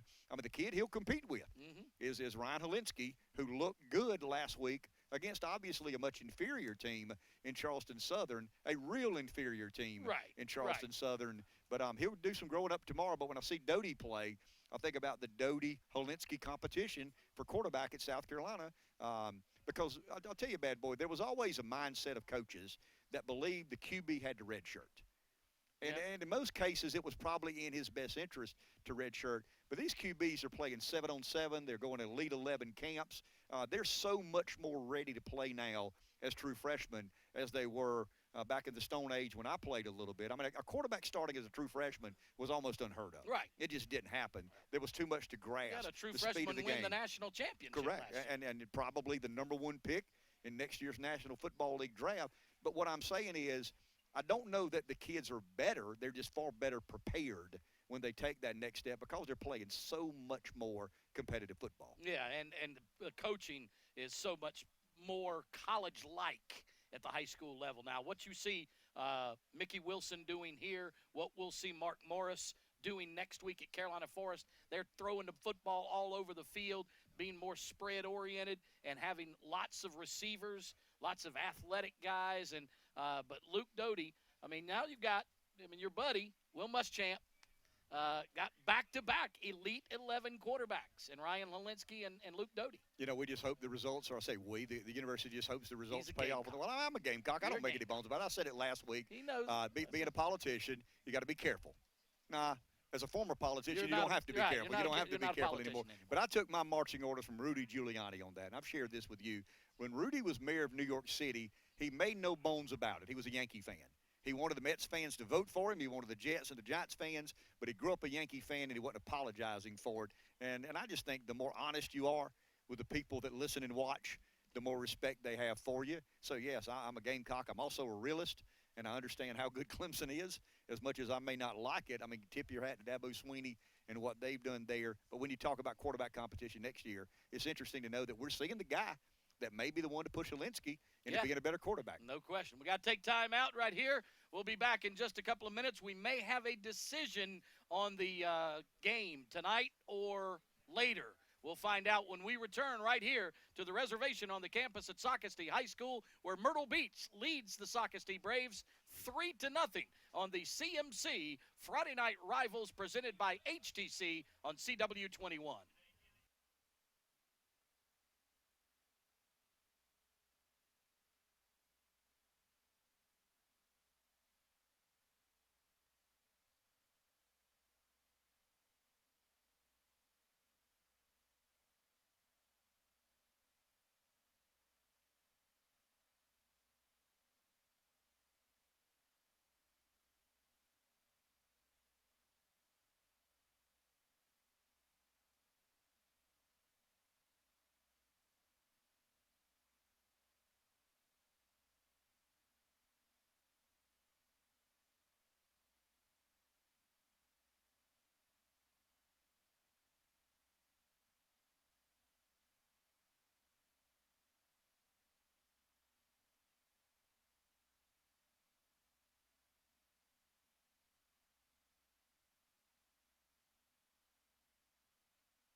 We are back at Socastee High School, and if you'll bear with us, we will have football for you in just a few minutes, and we'll have pictures as they are working feverishly to get our cameras back up on top of the press box. And I know we've got something going on now with the game ticking back towards play. The Socastee Braves are going to have the football second down and 22 from their own 32-yard line, trailing 3-0 to the Myrtle Beach Seahawks, who scored with 8:07 to play in the quarter, an 18-yard field goal to make it 3-0. We will take a look at the HTC scoreboard in just a couple of minutes because we do have some games underway, and the weather has kind of given rest and given away the rest of the way. Welcome to South Carolina in mid-September. Yes, indeed. Welcome to high school football on the Grand Strand in September as the rain has subsided and Socastee has the football. Second down, 22 from the Myrtle Beach 32.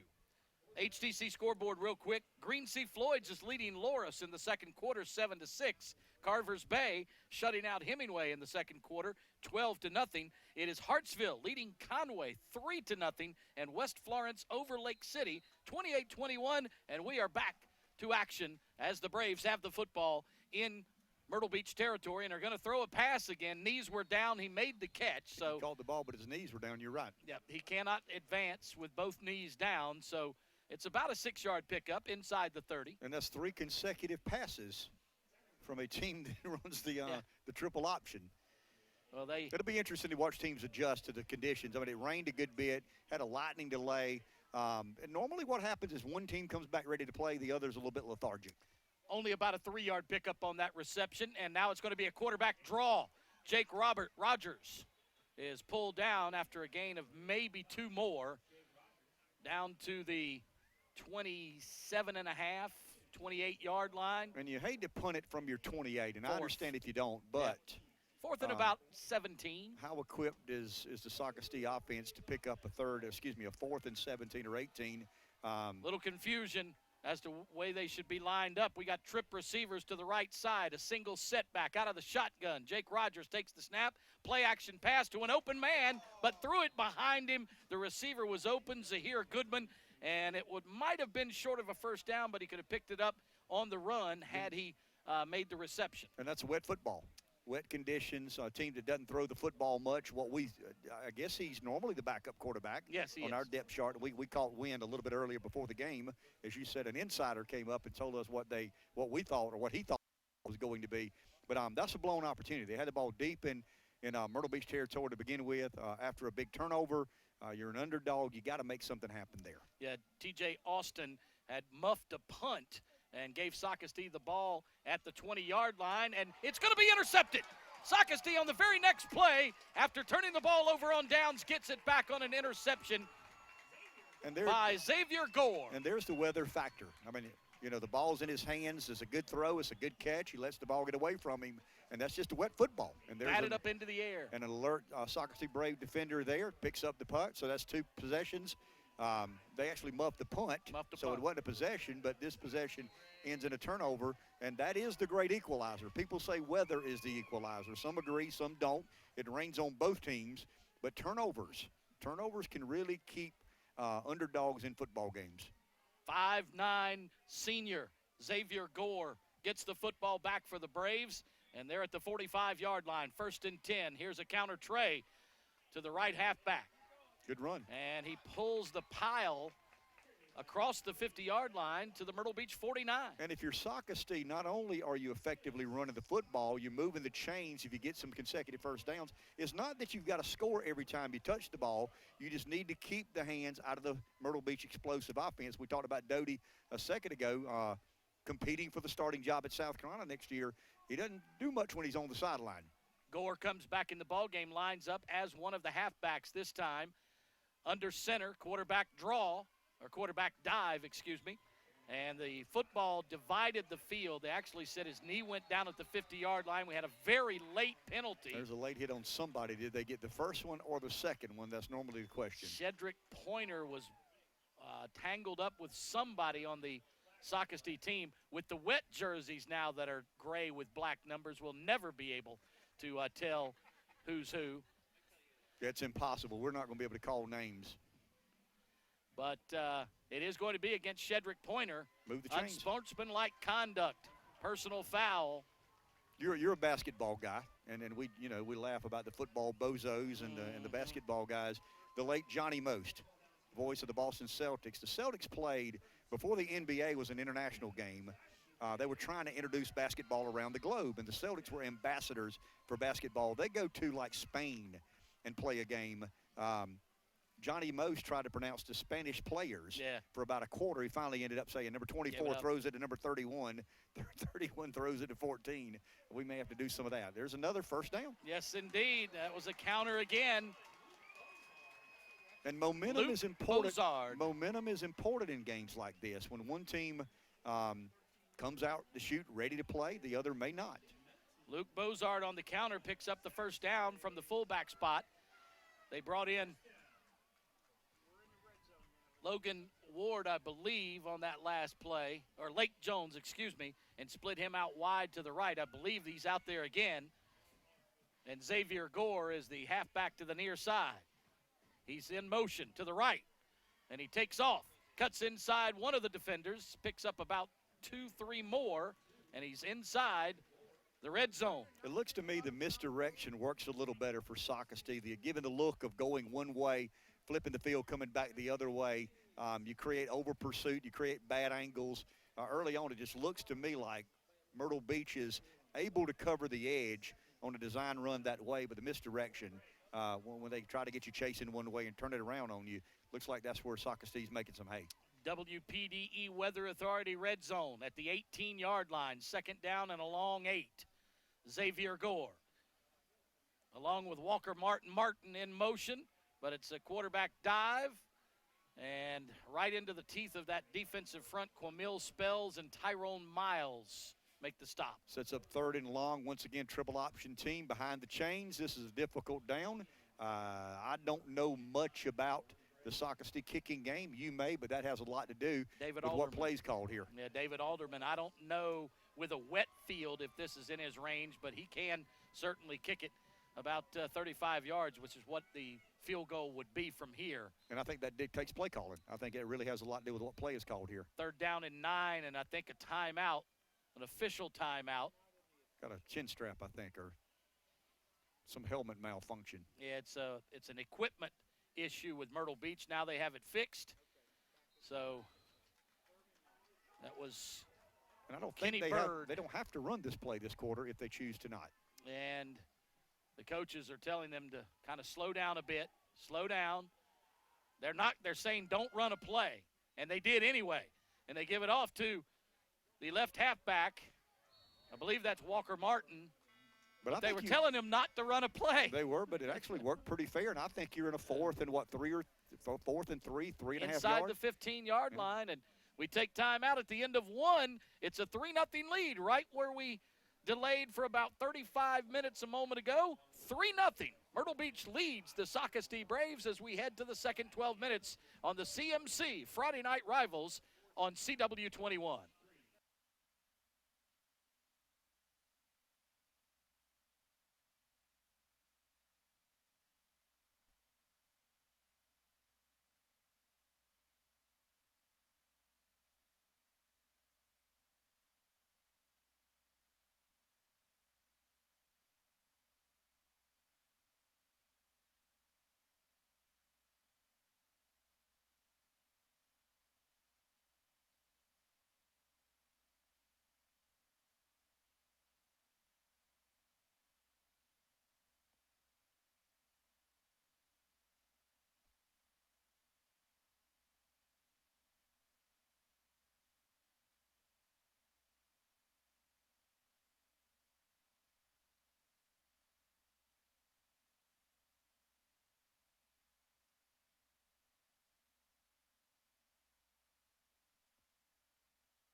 Back at Socastee High School, the rain has restarted here, and the Braves are lining up for a 36-yard field goal. David Alderman, the senior. The holder is the former quarterback, and the fumble on the snap, it's going to be picked up by Myrtle Beach. It's going to be returned by Jerome Parker. Parker at the 30, 25-20, 15-10-5, touchdown Myrtle Beach on a fumble recovery and a return of 75 yards. And that is a weather turnover and a weather touchdown, no doubt about it. The holder was Darius Lewis, and the snap just squirted right through his fingertips. But I would be interested, I mean, after the end of the quarter and the penalty, the ball sat there for a long time. How much wetter did the ball get? You talked about the rain resuming. Yep. That's interesting to me. Ask for a new ball. I mean, you can ask for a new football if the ball's wet. These are high school kids that sometimes are passive, but you gotta know the ball's wet and request a new football. As you said, the rain started and the ball got wet. Yeah, it squirted all the way back out to around the 40-yard line, so we'll call that a 60-yard fumble return for a touchdown. The extra point is good, makes it a 10-0 ball game with 11:41 to play in the first half. And here is the fumble recovery and return. And Myrtle Beach has scored in each quarter now to take a 10-0 lead. It'll be interesting to watch how Socastee comes back from that. You felt like you had a little mojo going. You were kind of your rhythm. You're moving the chains. You're making some first downs. You're making a few plays here and there. And then it all goes for naught when it wasn't a bad snap. It's just a mishandle of a snap. It's really a wet football. I mean, in essence, it's a good snap, and you know, just wet pigskins are hard to get your hands on. So we go from potentially 3-3 to 10-0. Yeah, they were lining up for a field goal. The snap from the long snapper Daniel Dawkins to Darius Lewis. He never handled it, and they tried to recover it, and it would have been ball over on downs to Myrtle Beach at about the 35-yard line, but squirted away. It was picked up by Jerome Parker, and he took it the rest of the distance.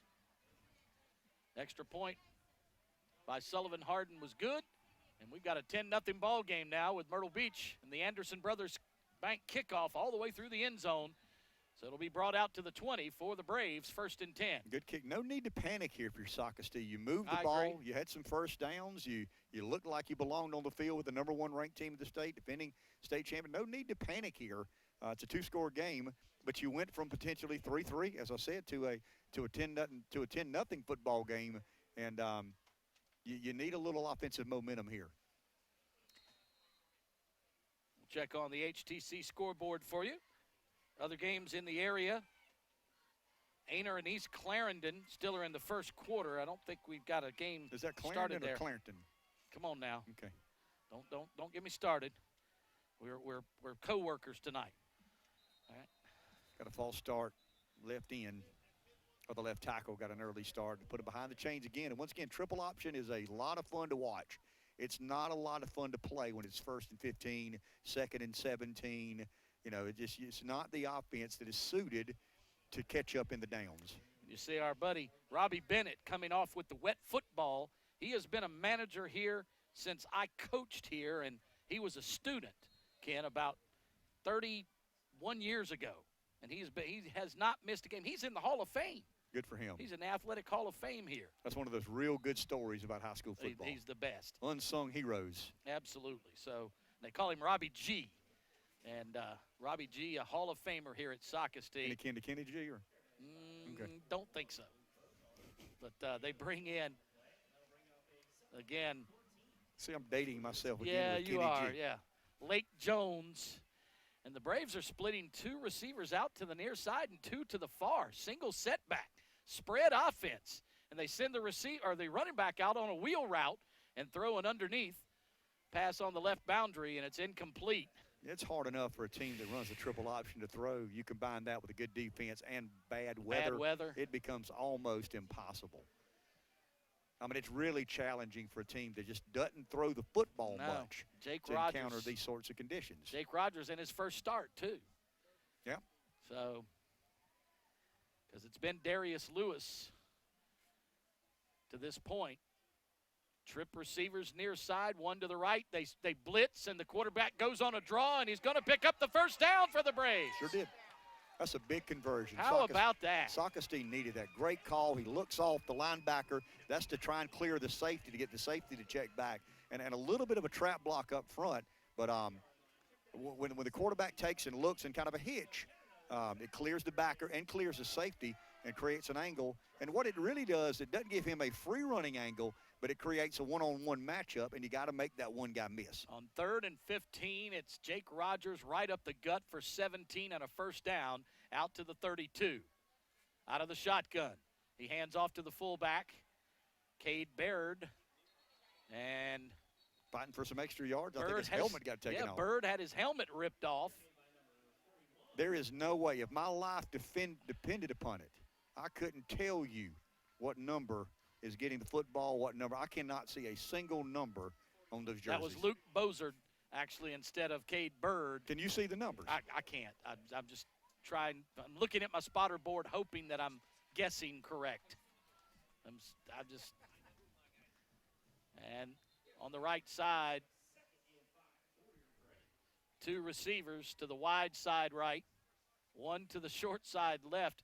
This is the most spread offense Socastee has played since the days of Doug Hilling. But you bring the safeties out of the middle. You can run in the middle of the field now if you bring your safeties out. And because somebody's got to play the slot. So wide out to the left and 2 to the right. Out of the shotgun, and it's over his head again. The ball slipped right through his fingertips, and he has to fall on it back at the 20-yard line. And that is about the 4th fumble here in the first half by the Braves because of the wet pigskin. It's the wet football. I mean, no question about it. They did not have this trouble before the rain came. Now they're having a lot of problems. Clock rolls inside 10 minutes. But you play the hand you're dealt. We'll have the Air Force halftime report coming up. Have highlights from around the country. We'll have an HTC scoreboard. Highlights from this game. A recap. And right now, the 60-yard fumble recovery and return for a touchdown would be our George Sink play of the game. But the Braves, no symmetry. There's no symmetry in the passing game. But you're asking a lot of a sophomore who's not normally the starting quarterback to convert on 3rd and 20 or 25 in rainy weather. I mean, football's hard enough against a good team the way it is. You combine that, it just becomes a hard task. I know the Braves have been off for 3 weeks, and maybe they've been working on that off week. They couldn't practice last week because of the hurricane. The Seahawks come after it. Ball is shanked off to the right. Still takes a Socastee roll out to the 45. But on that off week, maybe they worked on the passing game and putting Jake Rogers in there and seeing what the sophomore can do. But this is a hard team to try new stuff against. It is. It's a very hard team to try new stuff against. And I just don't believe in today's football you can be that one-dimensional. I just don't. I mean, you know, you've got to have some semblance of balance. You can be run dominant. There's a lot of good football teams. Alabama will be in Columbia tomorrow. They're a run-dominant football team.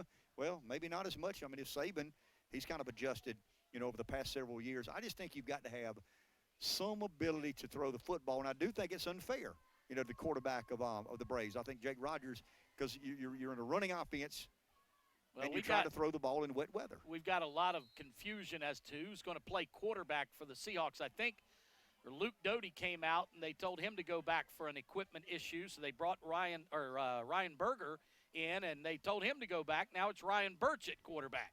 Birch hands off to Rashad Feaster. Feaster to the 40 and gets taken out of bounds all the way out at the 37, 38. And Socastee needs to be careful here. You've caught a couple of bad breaks. You've had trouble since coming back in the rain. You're playing a good football team. It's 10-0.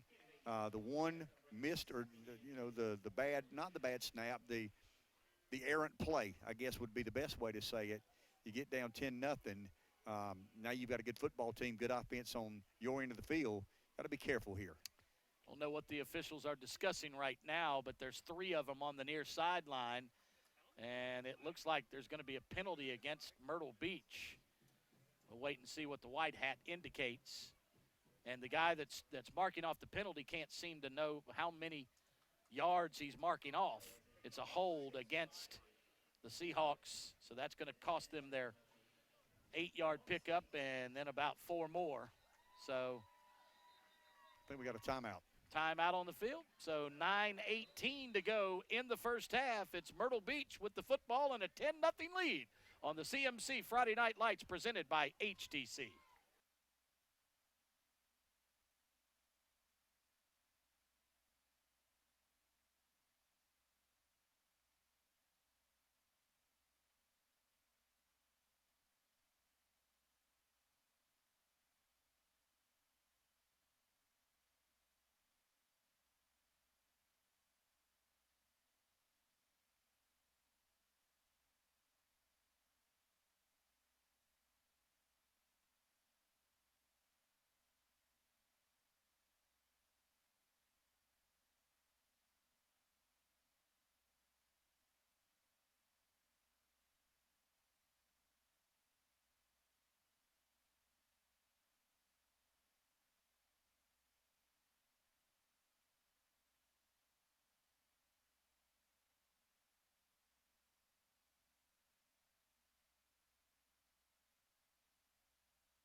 $9:18 to play in the first half. Alan Smothers, Ken Ard with you on this Lucky Dog Television Productions broadcast of CMC's Friday Night Rivals, presented by HTC. This is Life. Connect with it. We'll be at Carolina Forest next week for a nationally televised broadcast on the Stadium Network, and these Seahawks will be taking on the up-and-coming Carolina Forest Panthers, who just missed ranking in the top 10 in 5A football this week. Myrtle Beach, of course, got all 12 first-place votes in the 4A poll by the media. Got another stoppage. Yeah, the officials finally allow Luke Doty out of the shotgun with Rashad Feaster to his right. And trip receivers to the right, one to the left. He looks across the middle. Now he takes off by himself. He's going to tuck it and run. He picks up the 4 they lost. Now he gets back to the 40-yard line, so about an 8-yard, 9-yard pickup on first down and 14. So it'll be second, and we'll call it 5. And there's his ability to improvise, to extend the play, to maybe not have an open receiver, but have the ability to tuck and become a runner, and an effective runner at that. Now you're back in a manageable down and distance. So second down and 5. And now Doty got his pristine uniform all muddied on that play. So now it will be hard to see 9 with the mud all over the back. We'll know who that Elite 11 quarterback is. Takes the shotgun snap, takes a 2-step drop, throws the screen pass. It was almost fumbled, but it is brought down by J.J. Jones. Jones to the 30, 25-20, 15-10. The former Socastee Brave hurdles his way into the end zone, and for the Seahawks, they take a 16-0 lead. He bobbled the ball, went across the middle, and just athleticism took over. A better athlete than everybody trying to chase him. But Doty hit him on a little short route. Once again, the ball was bobbled there, but he was able to corral it, and you could kind of see it from up here. There was a seal block on the other side that gave him the hash, and once he got there, it was just mano a mano, him and one other defender, and as you said, he leaped over to make it to the end zone. So it looks like a new kicker for Myrtle Beach. Nope, he's going to go off now. That's Sullivan Harden's wearing 12 tonight. He was wearing 20 before. He's changed to 12. So Sullivan Harden and a timeout on the field to Myrtle Beach. So they're going to have to regroup here after J.J. Jones scores the touchdown, and it was a 40-yard touchdown. And we'll come back with a full report on the touchdown run. With 8:22 to go, it's 16-0. Myrtle Beach in front.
back at Socastee High School.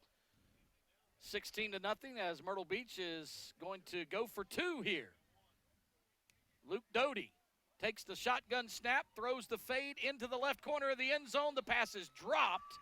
He had a handle on it, but Darius Huff couldn't hang on, so the two-point conversion not converted, and Myrtle Beach will hold a 16-0 lead after the 40-yard touchdown pass from Luke Doty on the slip screen to J.J. Jones, the former Socastee Brave. Nearly fumbles the football right as he catches it, but hangs on and then cuts across the field from left to right and hurdles a defender at about the 5 into the end zone for the touchdown. And some games feel like 16-0. This one just doesn't feel like a 16-0 game. The Braves have kind of had a couple of things not go their way, and a good football team will take advantage of that. But there's some games 16-0 with 8:22 to go in the first half, and you feel like it's been a mismatch. This game just doesn't have that feel. It doesn't. Well, J.J. Jones scores his first touchdown as a Seahawk, and he has the most receptions here in the first half for Myrtle Beach, and he will be a #1 target for Luke Doty the rest of this season. Tonight is his first game as a Seahawk. And the one thing Socastee can't afford to do, because of the style of offenses get, 3, 4, 5 scores behind. I mean, it becomes almost impossible to catch up. And Harden kicks it deep and into the end zone again. All 3 of his kickoffs have been touchbacks. And the Socastee Braves will start for the 4th time at the 20-yard line.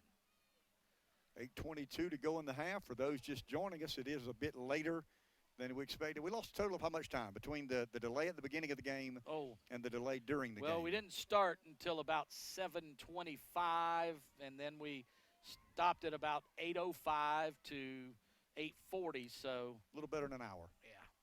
But I was told there would be no math. So. We can handle it. All right. Twin receivers right and left out of the shotgun. With a back to his right, he takes the snap, looks left, and it's almost intercepted. That would have been a pick 6 for Jerome Parker for sure. He already has a fumble recovery for a touchdown. He would have taken that one to the house. And once again, 16-0. It just doesn't have the feel of a game getting away from you. And no, I think and the Braves, both teams have 2 turnovers, sure. But the 2 turnovers by Socastee have been deadly. And I mean, let's be honest. Myrtle Beach is a better football team tonight. We know that. And you can't give good football teams those sorts of opportunities. Middle of the field starting to get a little dinged up. A little worn. Yeah, it is. I know they had some drainage issues with a lot of fields in Horry County of late, but with the heavy rain we had all last week, and it's still raining again. It is really coming down now. And our camera people are having they are having a terrible time of it. Dedicated professionals. Absolutely. 7:45 on the rolling clock, out of the shotgun. The snap, they go across the middle. This one was almost picked off again. And guess who? Jerome Park. No, that was Xavier Knox. Xavier Knox would have. Yeah, that was a pick 6 with a dry football. Yeah. I think the biggest effect and impact on this game so far is the wet football. No it question. Really is. There's no question about it. Yeah. And the Braves trying to change its flex bone offense for some reason. I don't get it. To go to a spread offense in the pouring rain. They don't throw the ball a lot. Combine that with trying to throw the ball in a driving rain, it's going to be hard. Yeah. And Jake Rogers is on to punt, and they're having personnel issues again. They bring in a lineman late, so does Myrtle Beach. Someone's requesting a dry football. Yeah, and Robbie Bennett's he's getting the best work out of all, back and forth with the dry football from the sideline. And he's fearless. Relentless Robbie Bennett. And he's been here how long? Well, he was a student when I first started helping, and Socastee runs on another player late. And they fumble the football again, and it's going to be recovered in the end zone for a touchdown, I believe. No, I think it's. So he got it back. Punter recovered it about the 1 or 2, I think. Okay, I thought it bounced away from him, but Socastee had all kinds of personnel issues on that punt. They were running in a player late. He didn't even get to the line of scrimmage before the ball was snapped over the head of the punter yet again near the goal line, and Myrtle Beach is going to be set up in the red zone. A little bit of self-destruction here, really having That's all problems it is. Yep. with ball handling and just playing clean. And it's hard to play clean in this kind of weather, but one team will. So Myrtle Beach has got issues, and they jump offside. We'll call it a false start by the whole left side of the Myrtle Beach offensive line. It'll make it about first and about 7 or 8. First and goal from about the 7 or the 8-yard line. And Quamil Spells is in as an offensive lineman. He doesn't normally play offensive line. He's on the defensive line, but he's the near side tackle or tight end. And it's a power I formation. They call this the Rhino package, Ken. And it's not just the Socastee turnovers. It is the damaging effect of the Socastee turnovers. You couldn't turn the ball over in worse ways than they have. A blown field goal down here results in a touchdown. A missed snap on a punt that gives it first and goal at about the 3 or 4. And, yeah, I mean, you're right. Myrtle Beach has turned the football over as well. Twice, yep. It's just not being as damaging as turnovers. Both teams having personnel issues again, bringing players in late. Myrtle Beach has spread them from sideline to sideline now. High snap, off to Feaster. Feaster takes it to the goal line and in for the touchdown from 7 yards out. A good trap block there. A couple of backers took bad angles, but just a good play. With Doty back there, he's a threat to throw the football, a threat to run the football, and defenders have to honor that. So it creates a seam, and here we are 22-0. Yeah, after the false start, the ball was moved back to the 7, and Rashad Feaster caught a lane off the right side and cut it in. And again, Socastee running in players late. And they fake the extra point. I think it was a bad snap. Yeah, he's got a guy in the back of the end zone. Ryan Birch, who is a third-team quarterback, tried to make something out of nothing. He was a third-team quarterback that turned into a tackling dummy just then. Yeah, he got smashed on the far sideline, but not before the Myrtle Beach Seahawks pick up a 6 more. And the bad snap made the hold nearly impossible. And so Birch took it himself with 6:28 to play. And you don't second-guess coaches, but you give your opinion. And my opinion is they abandoned the run a little too quick on there into the field there. It just didn't feel like this game was getting away from Socastee. I think you're right. I think Myrtle Beach, or Socastee, excuse me, is doing something they're just not familiar and comfortable with in the most difficult of circumstances. In a pouring down rain. Correct. I don't get that philosophy. But I mean, you play to win. We all do. Everybody does. But I don't know. The score 16-0. It just did not have the feel of a game getting away from one team. Well, another missed extra point, 22-0 now. I think I said 6:28. 6:28 to play. It's actually 6:48 to play in the first half, and it's an Anderson Brothers Bank kickoff for a 4th time by Sullivan Harden. There's a lot of kids that don't know. I don't understand how these special kids teams in particular not know who belongs on the special teams. Both teams. Unless you're trying new kids. This is both teams running players on late because they don't know who's supposed to be in the game, is not supposed to be happening, and this is going to be another touchback into the end zone. I don't think Myrtle Beach really needs to have a coverage team. They don't need a coverage team. He's kicking it in the end zone, and as soon as the ball crosses the goal line, it's an automatic touchback. He can go out there by himself from what I see. Right by himself, exactly. So Myrtle Beach makes Socastee start at the 20-yard line again. And you're right, the field's beginning to wear a little bit. Yeah. You'll see the sod beginning to give way. Rain has stopped, though. It has? Well, it's still coming down just a hair as I look at the lights on the far side. And so. Just a drizzle. Be interested to see what Socastee does here. Do they try to reestablish some consistency on offense with what they know how to do, or do they continue to, throw the football in inclement weather? Well, I was told, not today, but prior to today, that if Socastee through 5 passes, that would be gracious plenty, but they've thrown way more than 5 passes here in the first half, but they do go back to the flex bone this time and hand off to the left halfback, and he carries for maybe a yard. I'm just a big believer in unless you have phenomenally superior talent, it's hard to be one-dimensional. I mean, it just is. I mean, if you've got players that are just light years better than the teams you're playing, you could throw it every down or run it every down and probably be okay. But I just think there's a predictability about it. I understand, committing to something and being a believer in that. But I still think the game forces you to create some semblance of balance in throwing and passing. Throwing and running. Socastee went from the shotgun last time. They're back up under center, and they've got blocking. He's dragging a tackler with him across the 30 for a first down. Yeah, and the quarterback carried the fake out so good there. Rogers carried the fake out so good there and nearly got himself hurt. Luke got Bozard. Slammed to the ground.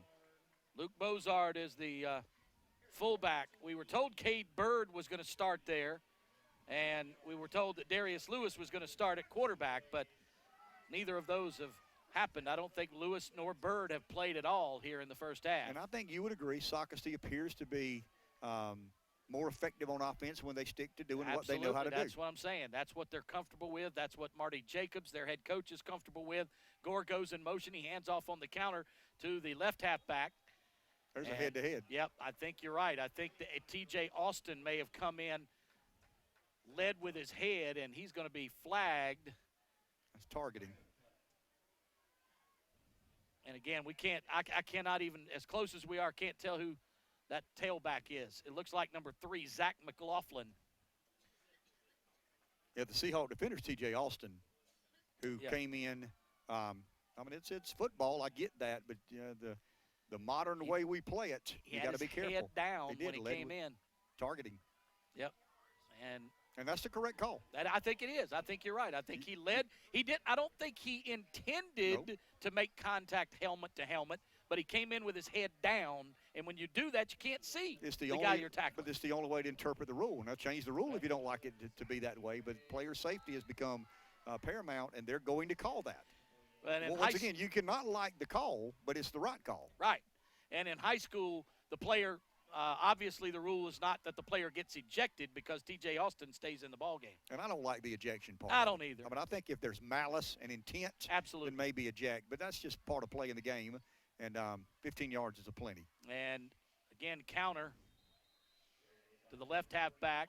I think this is a series late. Once again, it's not our job to question coaches. It's our job to give opinions. And I just think had they done this the series before, we might be looking at a different game right now. The nose of the football cuts the field in half. This is twice they've done that in one game. You rarely see that, but twice in one game is super rare. Now Myrtle Beach is changing players at the last minute. They leave Quamel Smalls in and take Caden Arnold out. And the Braves have gone back to that flex bone with one man split wide to the left. And again, I think this is an offense that they're much more comfortable with. And Myrtle Beach may have practiced against this quite a bit. Shamar Walker makes the tackle. And if you're in crashes, you keep. And it looked to me like that might have been a bad read by the quarterback. Rogers looked to me like he probably should have kept that ball because the end did crash a bit more aggressively than I think he anticipated. The rush in did come in on that play. And in for the play call, I believe, is Logan Wicks. Again, these Myrtle Beach uniforms, or Socastee uniforms, are impossible with them being wet and dark on dark. It's just impossible to tell who the players are.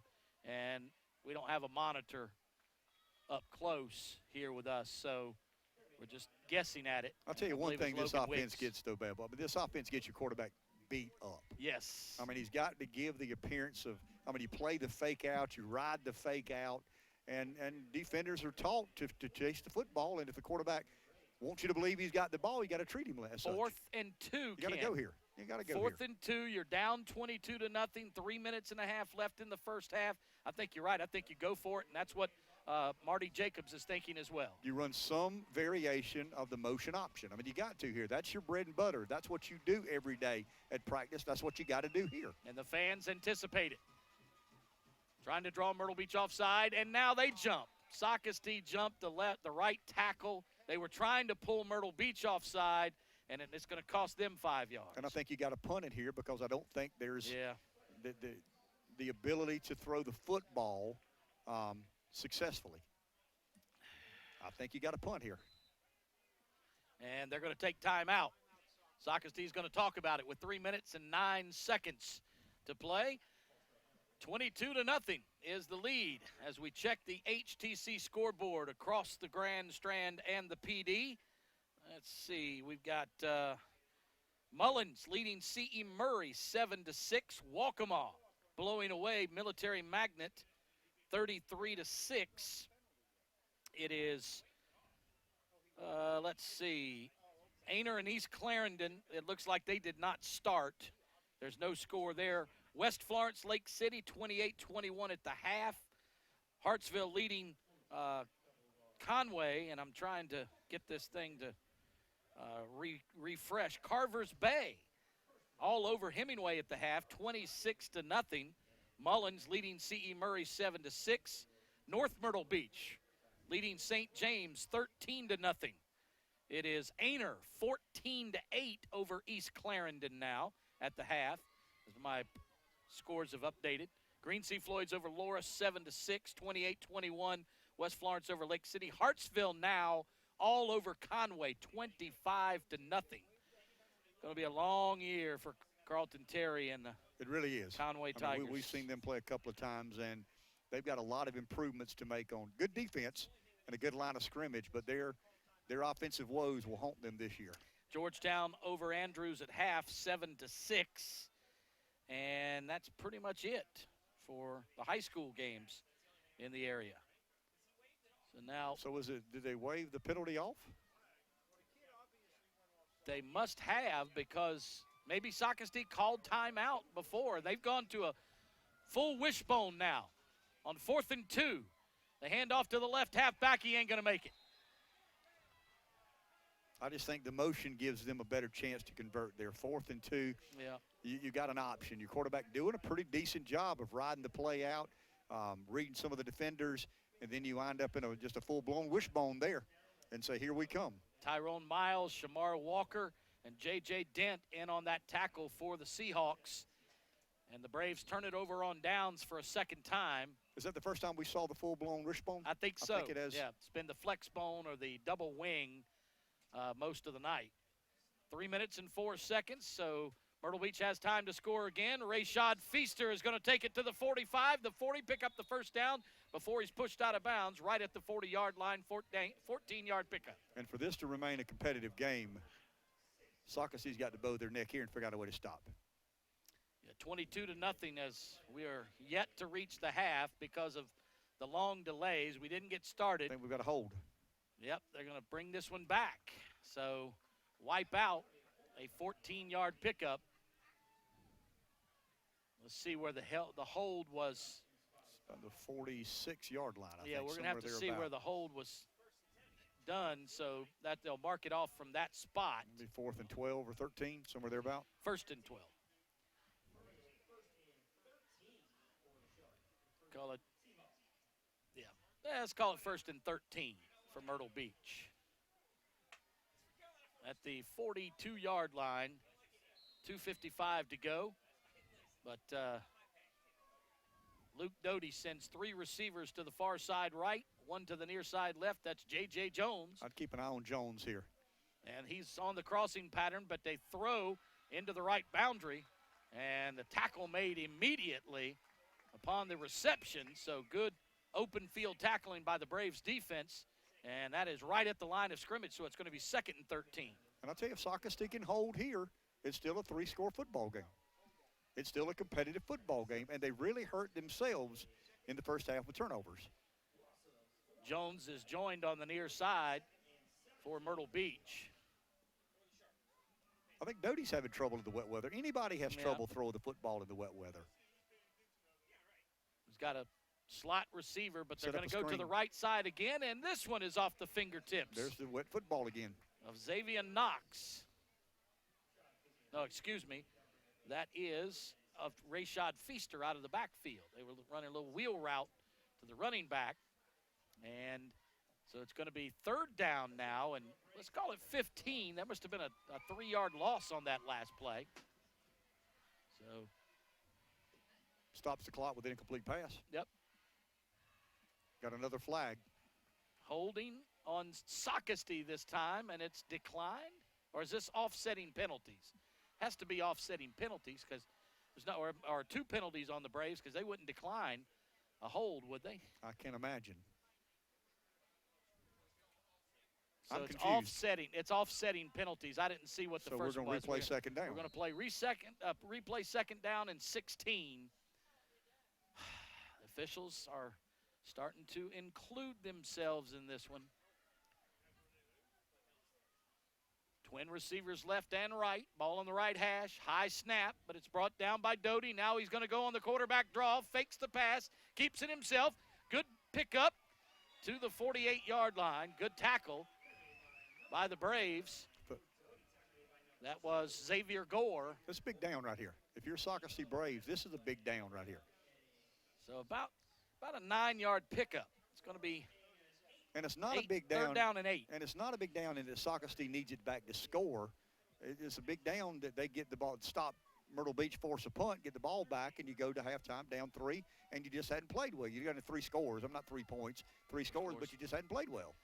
Again, Twins both left and right. Down to a minute and a half to play. The running back goes out for a pass as well. Doty scrambling for his life. Receiver heads downfield, makes the catch, trying to break away at the 30. Down to the 25 and close to the 10. And I think that's Adam Randall, I'm sorry. Adam Randall. But what you saw was a typical defensive back. With the quarterback breaks containment and begins approaching the line of scrimmage, you consider him a runner. Yep. And Doty's not a runner until he crosses the line of scrimmage, and the safeties let their or stopped honoring their position. It's going to be 1st and 10, just outside the 10. And you got a minute and 13 seconds. So inside the red zone for the Myrtle Beach Seahawks. The PDE Weather Authority red zone. Inside a minute in this half. Braves need to get a stop here. Down to 50 seconds. Myrtle Beach, I think, just has 1 timeout left. Yeah, and the coverage broke down. As I said, when you assume Doty becomes a runner, you just stop honoring your spot. Single setback, Twins to the short side right, 2 to the wide side left, and he's looking left. Throws across the middle into the end zone, and the receiver is hit early by the Socastee defender, and they're going to call pass interference, and it'll be half the distance of the goal. And that's the right call. He got there early, crawled his back a little early. So that stops the clock as well with 27 seconds. So it's going to be 2nd down, I believe, over again from about the 5, maybe the 4. Is pass interference automatic 1st down? No, it Okay. is not. Okay. So it'll be 2nd and 4. He can get a 1st down without picking up a touchdown, but it is 2nd down and about, we'll call it 3. And Myrtle Beach has 1 timeout left. So they've got plenty of time to manage the down and distance. And the play action, fade again, and the receiver uses his size to come down with the catch in the end zone, and that's J.J. Jones against his former teammates with the fade for the touchdown to make it 28-0. It's a big play there. I'd say a heart – well, I mean, you just had them, 3rd and 13, 3rd and 14. Doty breaks contain. Safety leaves his position, convert on a long pass, and now we're at a 28-0 with 21 to go in the 2nd quarter. Second TD connection between Doty and Jones. You'll say that lots more, and another penalty all the way back. I think a sideline infraction against Myrtle Beach. Warning. Okay. Yeah. Mickey does tend to spend a lot of time on the field. If you watch Myrtle Beach through the years, he's on the field quite a bit, but usually making a good point. He thinks anyway. They're going to go for 2 again. In the backfield is Ben Harriet. He stays in the block. He throws the pass to the right side. Did he get in? Yes. 2-point conversion is good. And makes it 30-0. But J.J. Jones gets his second touchdown as a Seahawk. This one from 4 yards out. The last time from 40. And a tough series for Socastee there.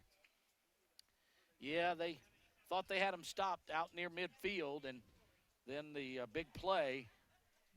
And once again, it's a safety leaving home. I mean, when Doty breaks contain, you still got to know he's throwing the football until he crosses the line of scrimmage. It's easily enticed. I mean, most DBs can't stay home. They do exactly what the Socastee safeties did. But, and really wasn't that good a throw. No, it wasn't. Then the receiver had to wait for it, yeah. And just came down. And with 21 seconds left, I don't know, I guess Socastee called timeout. I don't know what we were waiting for, but if they did, that was their last timeout. And Myrtle Beach was out ready to kick off. Anderson Brothers Bank kickoff, up by 30 now with 21 seconds left in the half. Braves will get it back, but I think if they would have reverted back to their flex bone offense, like you said, a little bit earlier, they would have been able to at least possess the football longer rather than throwing passes. I'm not insinuating stopping the clock. I'm not insinuating they panicked. They just stopped doing what their bread and butter is, and I still think there was ample opportunity to get back in the game with what their bread and butter is. Absolutely, and this one is going to come down in the end zone this time, and another touchback. But when Marty Jacobs was the head coach at Aner, that's what they did. They ran the flex bone. And since he's taken over the head coaching job here at Socastee in the offseason, that's all they worked on in the preseason was the flex bone. I don't know that they worked on the spread offense very much. But did that have any bearing on J.J. Jones? I have no – I doubt it. I mean, if you're 6'4", 190-pound junior wide receiver who college coaches may or may not be looking at, the last thing you want to do is get caught in a flex bone offense of which never utilizes your you're talking about did that have something to do with? If I'm a parent and my kid has the potential to play college football, he's 6'4", 190, but he's a wide receiver, I don't want him near flex bone. Well, yeah, that was definitely a reason behind it, part of the reason why he transferred. He wanted to be a part of a winning program, and that's going to be the final play of the first half. They just kneel it down and try to regroup at halftime. But, yeah, you got a new head coach. He knows that the Seahawks throw the football a lot. He knows that they're a state championship contender, and that's what he wanted to be a part of, and his parents made the sacrifice to move into that community. And to be honest, it's probably a smart decision. Absolutely. Because once again, totally agree. 6'4", 190 athletic receiver, you just don't get the ball a lot in a flex bone. Nope, and we've got time out on the field at halftime. It's the Air Force halftime report. We got a lot of things to do here. We're going to give you the HTC scoreboard, some highlights from around the country, some scoring recaps from right here, and we'll do a whole lot of stuff at halftime. It's Myrtle Beach 30, Socastee nothing, as you watch the CMC Friday Night Rivals presented by HTC on CW21.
Back at halftime, it's going to be a shortened edition of halftime tonight because of the long delays to start the game, and then the long delay we had, about a 35-minute delay in the middle of the first half.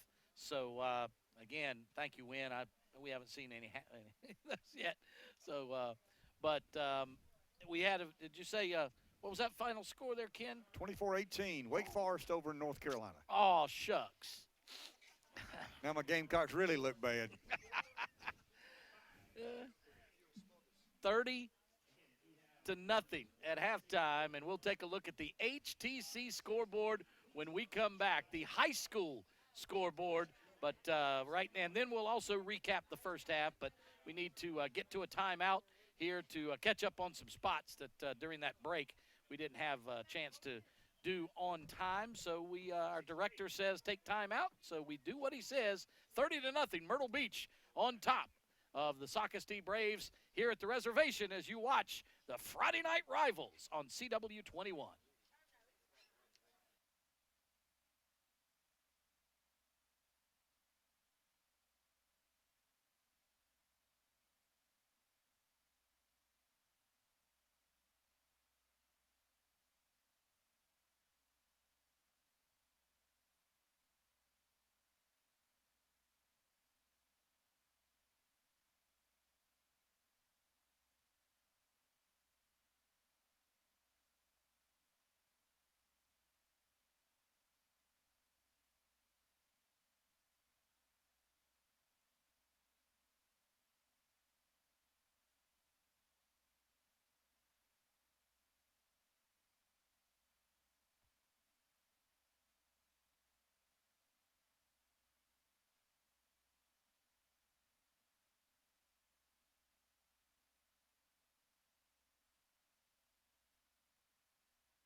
Back at Socastee High School, the teams are back on the field, ready to they'll do their warm-ups, and then they will get back underway for the second half with the Seahawks in front 30-0. We'll take a look at the HTC scoreboard in just a moment, but first we've got our stat line.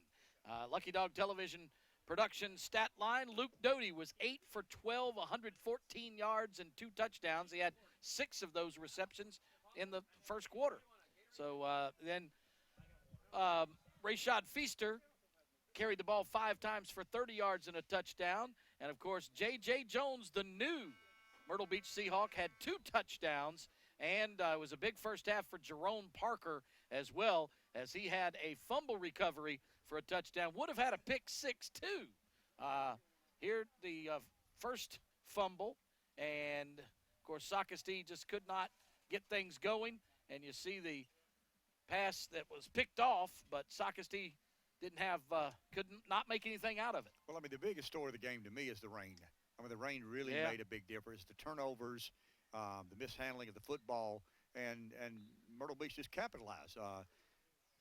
Socastee setting up to kick a game-tying field goal. Next thing you know, there's the run back. It's 10-0, and this is when I think Socastee began to really abandon. You dance with what brung you, and they were still in the football game. Well, the scoring looked like this. In the first quarter, it was Myrtle Beach kicking an 18-yard field goal on their first drive with 8:07 to play in the first quarter. It was an 18-yarder from Hardin, and it put them up 3-0. Then we stopped for a while. We had a little talk show here on CW21 for about 35 minutes, and when we resumed a couple of minutes later, it was a touchdown or the fumble recovery for the touchdown by Jerome Parker, went 60 yards. The extra point was good, made it 10-0 with 11:41 to play in the first half. A couple of minutes later, 8:22 to go. It was a touchdown pass across the field to J.J. Jones, who he hurdled a defender at about the 5-yard line to get in. It was from 40 yards away. Extra point was no good. It was 16-0 at that point. At 6:48 to play in the first half. Myrtle Beach's Rashad Feaster went 7 yards for the touchdown. The PAT, again, no good, 22-0. And then with just 21 seconds left in the half, Luke Doty hit J.J. Jones from 4 yards away. Again, extra point was good this time, made it 30-0, and that's where we are to start the second half. It is, and I really think the weather, once again, not to be redundant, but the weather was the story.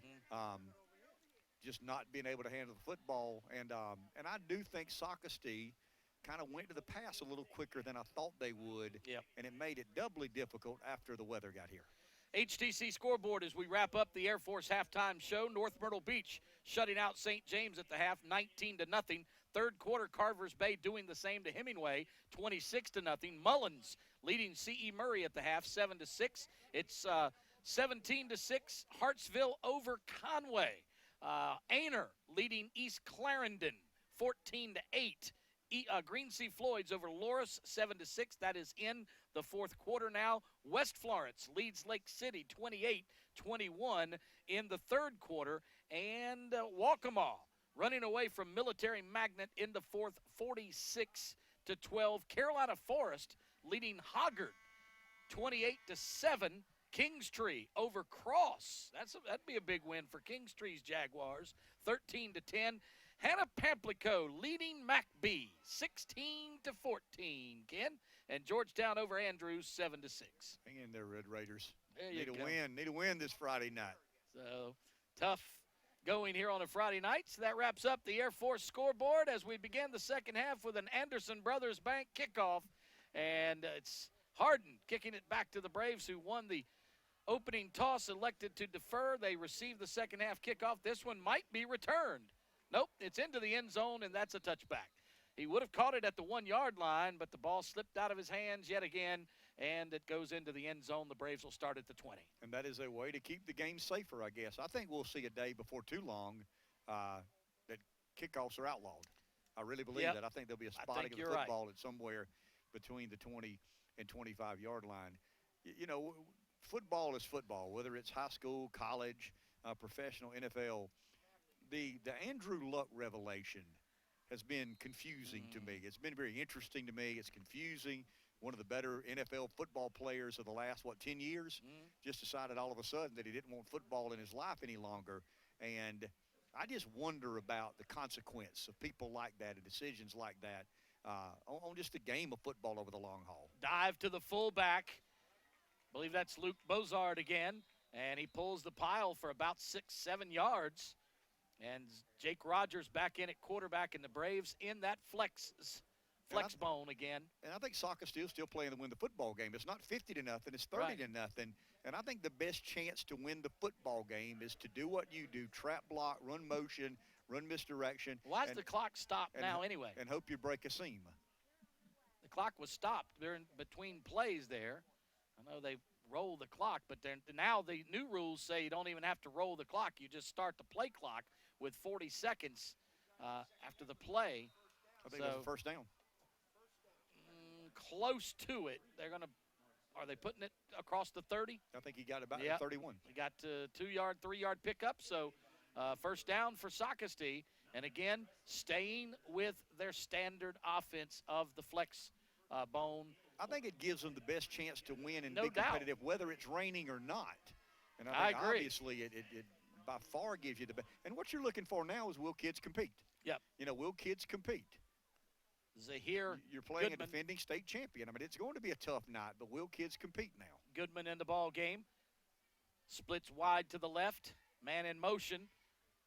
It may be Goodman, and he is knocked down hard as he turns the corner on the left. Jet sweep.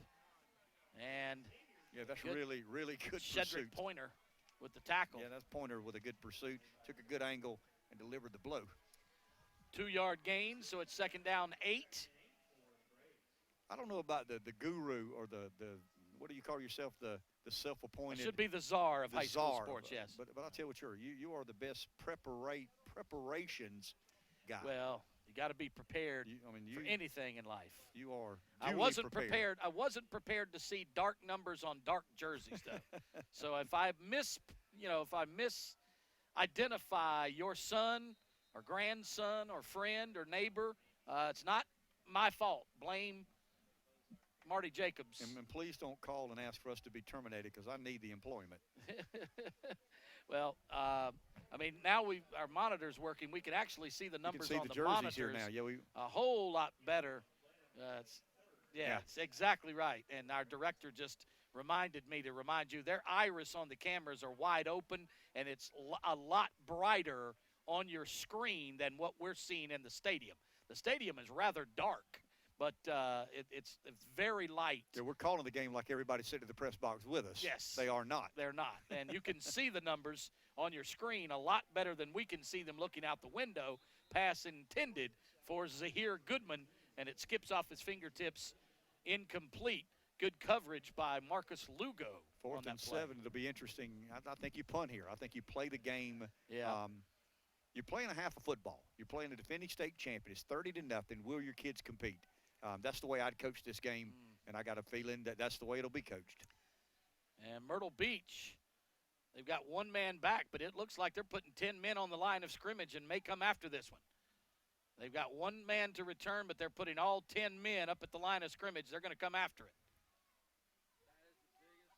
And here they come, and he got it away. It's a short kick, but he did get it out of there. Yeah, you don't get much of a bounce on a wet field. Nope, and the ball rolls dead at the 41. So Socastee with Xavier Gore downs it right there. He's number 2. So see, you can see that screen, that better. Picture much better on the monitor than we can see looking out the window. And I want to applaud the camera Much crew, better. man. They do such a good job. They've been an unbelievable job tonight. Week after week. And it's been a tough night tonight to run the cameras up and down from the top of the press box and back, and they've just done a sterling job Valerie tonight. Knapp and Wynn have done Singleton have played the best game of their life tonight. So they've been up and down that ladder more times than I would not want to be doing that tonight. So our camera people are superb this evening, because they've had to pull the cameras down off of the roof twice since they set it up the first time. So they've had to set up the cameras literally 3 times tonight. Hard work on a Friday night. Yep. And so that's right. And director is telling me that they're here at 1:30 in the afternoon setting those cameras up. So they've been here all day, and it's going to be later into the morning before we get out of here again. Once they strike, once they tear down, it'll be after midnight before they're done. That's a good juke there. Yeah, nice move. It really was a good move By Rayshad Feaster. Feaster's a good back. Yeah, Feaster's he really good. is. He's a bit undersized, but watch him. He just get him in space, and he makes the guy miss. You got to break down here. You got to break down. You can't stay. See, you just. And he's getting right into the area of the field where the turf is very loose. He made a nice juke move, a shake and bake in that the muddiest area on the field. So Luke Doty hands off again, this time up the middle to Ben Harriet. And Harriet carries for a first down. And I'll tell you, the Seahawk offensive line, you've got Sadeska and Moravitz and Hales and is it Bogus? Bogus. And Williams. I'll tell you, when I read an offensive line with the names Sadeska, Moravitz, and Bogus, I think it's the Chicago Bears or the Green Bay Packers. Yeah. But it's not. No. It's the Myrtle Beach Seahawks. These guys are doing a good job keeping Luke Doty clean, too. I don't think he's been touched in the backfield. He's been tackled when he's run the football a couple of times. That's Harriet again. Harriet spins away from 2 tackles. You know, and you begin to think, is this the last series we see of Luke Doty, Elite 11 quarterback? Yeah, you've got a big game coming up next week. You appear to be pretty much in command of this game. I just sit here thinking about it. What I was really thinking about is comparing this Myrtle Beach team to what we saw last year, and very similar as far as I'm concerned. A couple of nice spin moves, got away from 2 tackles, but pursuit by the Braves defense finally gets him down, but not before an 8-yard pickup by Ben Harriet. But you take a team as good as they were and add J.J. Jones, you've all of a sudden got a team that can easily threaten to win back-to-back state championships. There's good look at Doty, number 9, and he again hands off, this time to Rayshad Feaster. Feaster has it strung out, and finally a good tackle for Socastee's Zach McLaughlin. And once again, 30-0, 30-0, 6 minutes to go in the third. Will your kids compete? I mean, that's kind of what you're looking for here. Will they play to the whistle blows? And under 6 minutes now, halfway through the third, and Myrtle Beach still holds a 30-0 lead on CW21. I love the graphics on our Sinclair Broadcast Group broadcast this year, the FNR Friday Night Rivals, and sponsored by Conway Medical Center and by HTC. This is Life. Connect with it on the CW21. Now, I've had a lot of people tell me that you and I are struggling, but the quality of broadcast and how well the crew does is quite first class. Yeah, they've and I kind of nod, according. Yeah, well, you're right. No doubt about it. They're much better than we are. They're the talent. But we try hard. Yeah. We try real hard. And this is a deep shotgun for Doty. It's about 10 yards back. He moved up a little bit, but he was. There's a little hitch route, and he catches it. Another first down. And he's pulling the tacklers. Wow. All the way down to the 20-yard line. That's competing. That's a kid wanting to play football. Wow. That's 88, which is Darius Huff. Darius Huff. Watch Darius Huff. He pulls at least 3 would-be tacklers with him. About 10 yards. Just a quick little hitch route. He should have been tackled here, but not. He's riding him, a guy. Pulling him, and then here comes some more help, and he pulls them, and here comes some more help, and he pulls them, and finally he spun down at the 20-yard line. I think Myrtle Beach may be cloning 6'3" wide receivers. Yeah, they're pretty good. And is that Harriet again? I think it's Harriet again. Yeah, 32. A couple of good backs in Harriet and Feaster. Yep. And, Xavion Knox was the top backup last year for Myrtle Beach, and he's the top backup supposedly tonight as well, but has not carried the football. He's returned kicks, and he's played on defense, but he's not carried the football yet from the backfield. But when you got a sophomore running back or a junior running back like Ben Harriet, get him some more reps as Doty stands at his 26, takes the shotgun snap. Well, they're maybe trying to draw Socastee offsides. That was the longest cadence of the night. It's caught by J.J. Jones. Jones down to the 13, and that is close to a first down, but we haven't seen penalty flags as much here in the second half, which I like to say, but We've got 2 of them down at the line of scrimmage right now. Not sure what that could have been. It came in late. Came in very late. Yeah, we got Got one a personal foul against somebody near the center, and then you got one out near the tackle. So they are a little extracurriculars, I think. Meeting for a while about this. And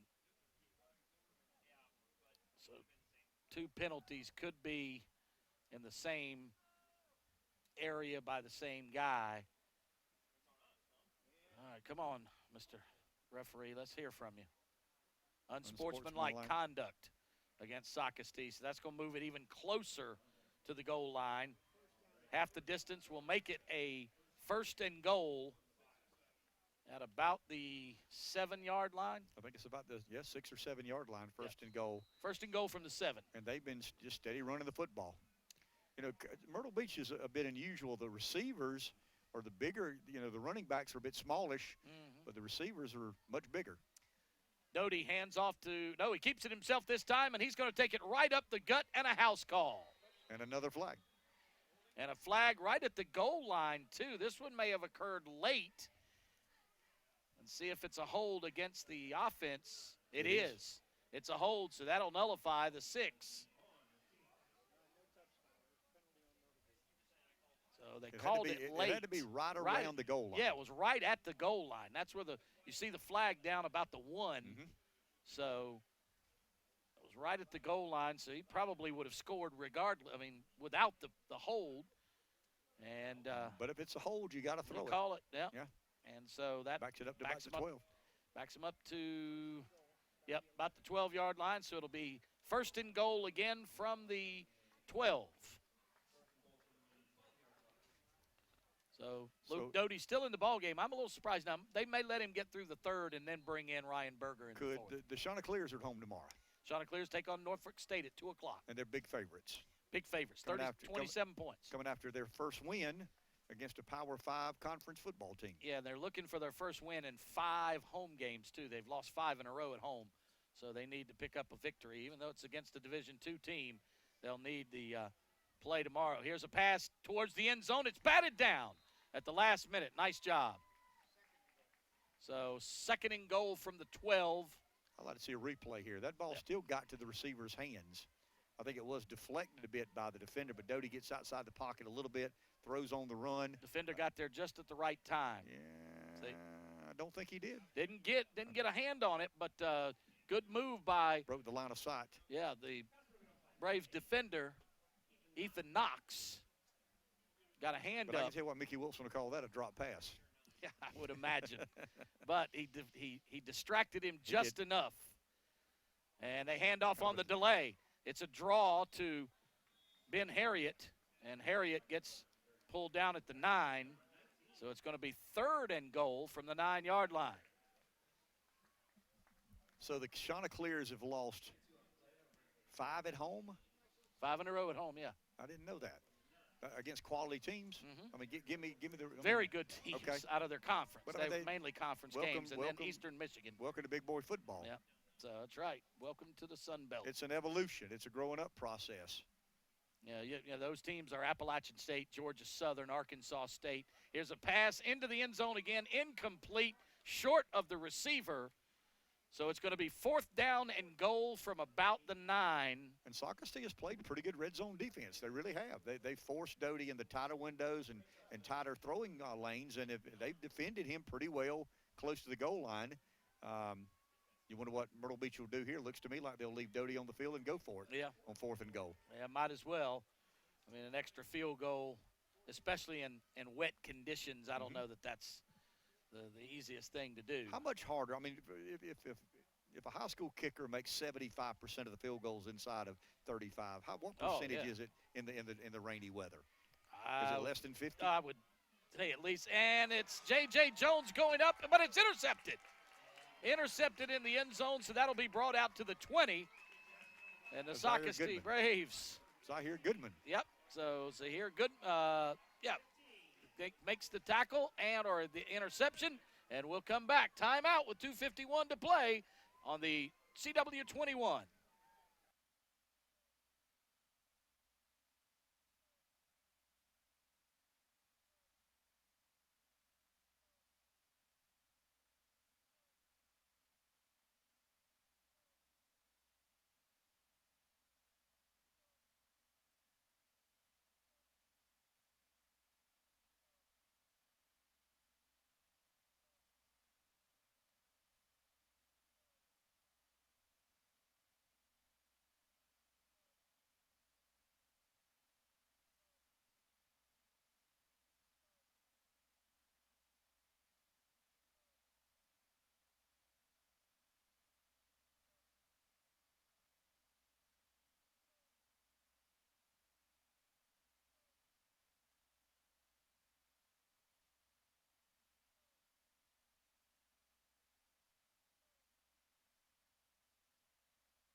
To throw the jump ball again to J.J. Jones, but Zahir Goodman would have none of it, and they probably should have got a face mask. I think he should have, and that's a receiver using his body, and Doty underthrowing the football just a little bit. Big receiver, 6'4", J.J. Jones. You got to get it. You got to get it out above the defender, so the only person that can catch it potentially is Jones. So Socastee gets it at the 20-yard line. Football back and in motion, McLaughlin. And they pitch it to him on the jet sweep, and he's got some running room. First down, but fumbles the football. I think it goes out of bounds. He's saying he was down. I don't know if he was or not, but I think the ball went out of bounds anyway. Yeah. But a good run there. Very good run. And that was Xavier Gore. And again, hard to tell if I'm not watching the monitor, HTC replay. I maybe just watch the rest of the game from TV. Xavier Gore takes the pitch and downfield. Yeah. Nice job. Good tackle by Kenny Bird, but not before a 12-yard pickup moves the chains. Socastee. First down for the Braves. Conway Medical Center. I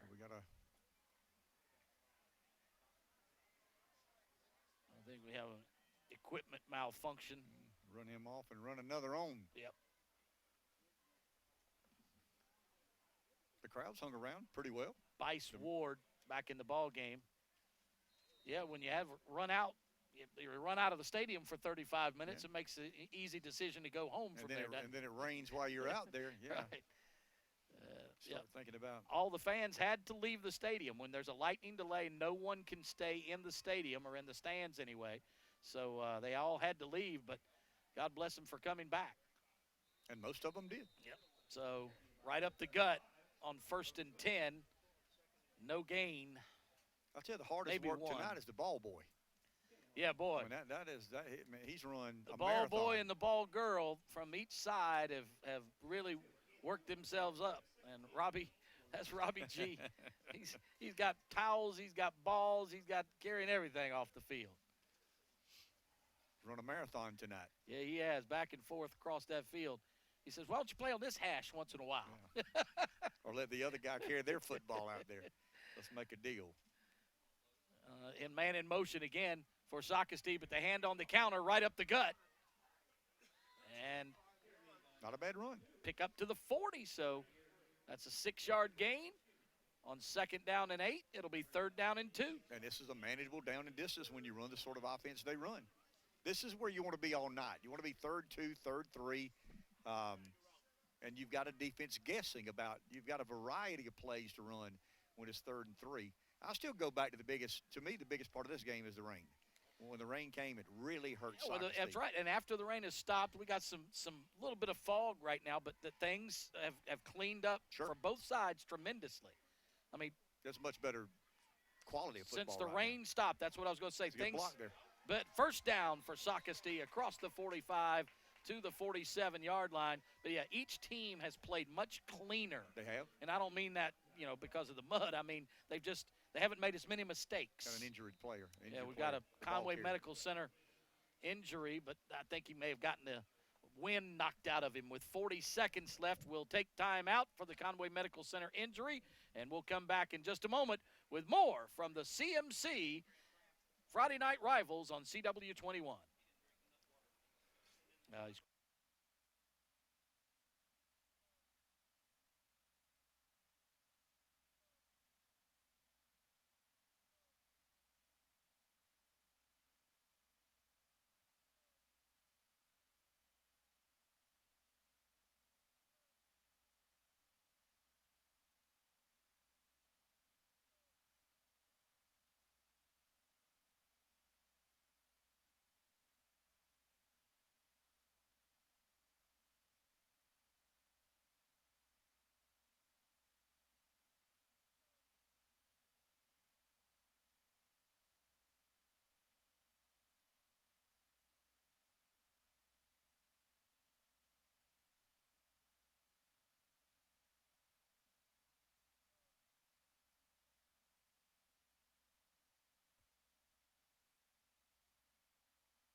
That was Zach McLaughlin, who was injured, but it was a cramp.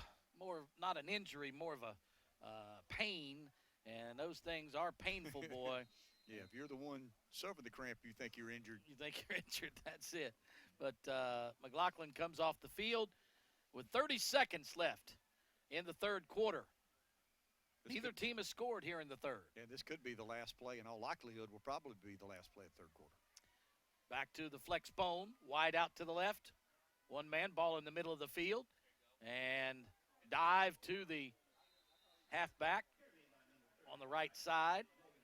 And Logan Wicks, the ball carrier, picks up one. Going to be second down 9. But I still think it's second and 9. I still think your best play is to continue to run out of that formation. No question. And your quarterback to make the reads accordingly. That is a final play of the third quarter. We'll only move about 4 yards to the other side of the 50. And we'll come back with the final 12 minutes. Myrtle Beach up 30-0. Same score as halftime here on the CMC Friday Night Rivals presented by HTC.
Start the final quarter of play here at Socastee High School after a long night of lightning delays and some rain and a little bit of everything here tonight. But 3 points in the first quarter by the Seahawks, 27 more in the second, but no score by either team in the third, and the Braves have it 2nd and 9 at the 48-yard line. Man in motion stops to dot the I up under center. Quarterback ducks for a moment, thought he may have taken a knee for a second, and but Rogers carries it himself, maybe about a 3-yard gain. Let me ask you this. So everywhere down here that I've gone has a nickname. The field has a nickname. Yes. Surely this home of the Socastee Braves has a nickname as well. Yeah, I've used it several times tonight. It's the Reservation. Okay, the Reservation. Yeah. Gotcha. And I call this one the Reservation on the south end. The North Myrtle Beach, I call it the Reservation on the north end, but they have another nickname for their stadium. It's, and I forget the name of the complex, but they have a nickname for it as well. But nice juke and jive move for Socastee. Well, this 4th and 3 gives you a chance. Yep, picked up about 3 more, so 4th and 3 as Xavier Gore, little cramp. So there can be 2 reservations, or? Well, it just depends. Okay. I mean, they're both Indian tribes, but we know that sometimes it's a little insensitive, calling things. That's kind of where I was headed. Native Americans, but it's that. So will the Socastee Braves and the Atlanta Braves have to change their name at the same time? I doubt it. Okay. I doubt that either will be changing anytime soon. I'll never say never, but no time soon. Into the ball game for the first time, Walker Martin for Socastee, and then they call timeout. 10:31 to go as the offense coordinator comes out to talk himself, and we'll take timeout as well. Don't go anywhere. You're watching the CMC Friday Night Rivals on CW21.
.31 to play, 30-0, as Myrtle Beach continues to hang on to that 4 scores. And Socastee players do a little high mom there. What happened to that? When did the players stop, I don't know, but if your coach sees you saying hi to mom and you're down 30. Yeah. Well, they probably got some extra wind sprints on Monday. I don't know. What did happen to hi mom? I don't know. That's what I'm saying. It used to be. It was very popular. As the Braves are going to punt, I thought they may go for it on 4th and 3, but they punted away. It's a good punt this time as Myrtle Beach has no rush. It's going to be returned. Is that J.J. Jones? That is. J.J. Jones, he's down the sideline. He's got blockers in front. The kicker's the only man that can save him. And he's taken down, fumbles the football, but it's out of bounds. Myrtle Beach is going to have it inside. Or did he score a touchdown? I think he's down at about the 1. I did too. I thought I don't think he got in. And there's a block in the back anyway, so it's going to come back.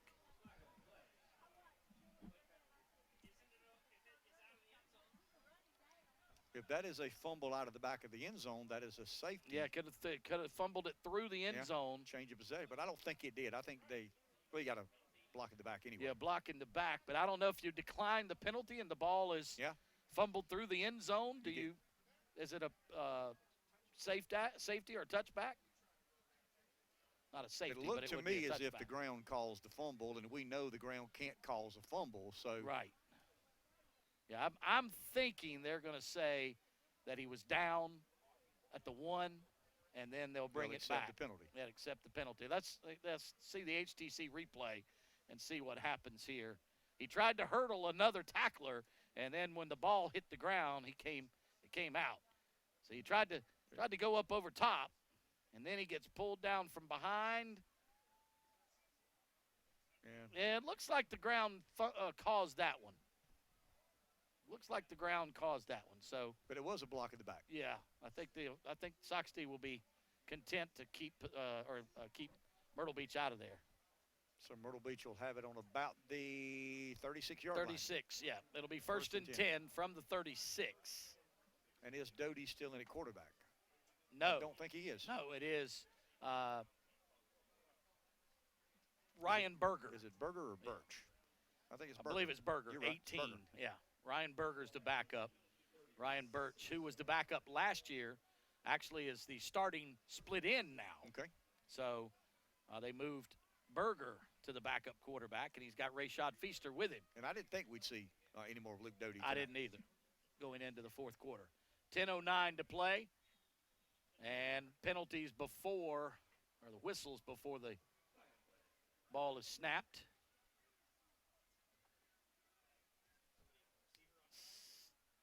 We are waiting. Yeah, I think one of the receivers may have lined up offside. Yeah, false start. Lined up in the neutral zone. So Berger's a sophomore. Yep. He's the heir apparent to the the quarterbacking position when Doty leaves and goes and plays in Columbia. Yep. So, in Berger, I mean, they started Doty out as a freshman, and it was a backup. Then backed up a little bit as a sophomore and then became the starter last year, led his team to the state championship. Now it probably will be back-to-back, and you've got Rayshad Feaster again on the corner, and he gets run out of bounds inside the 20.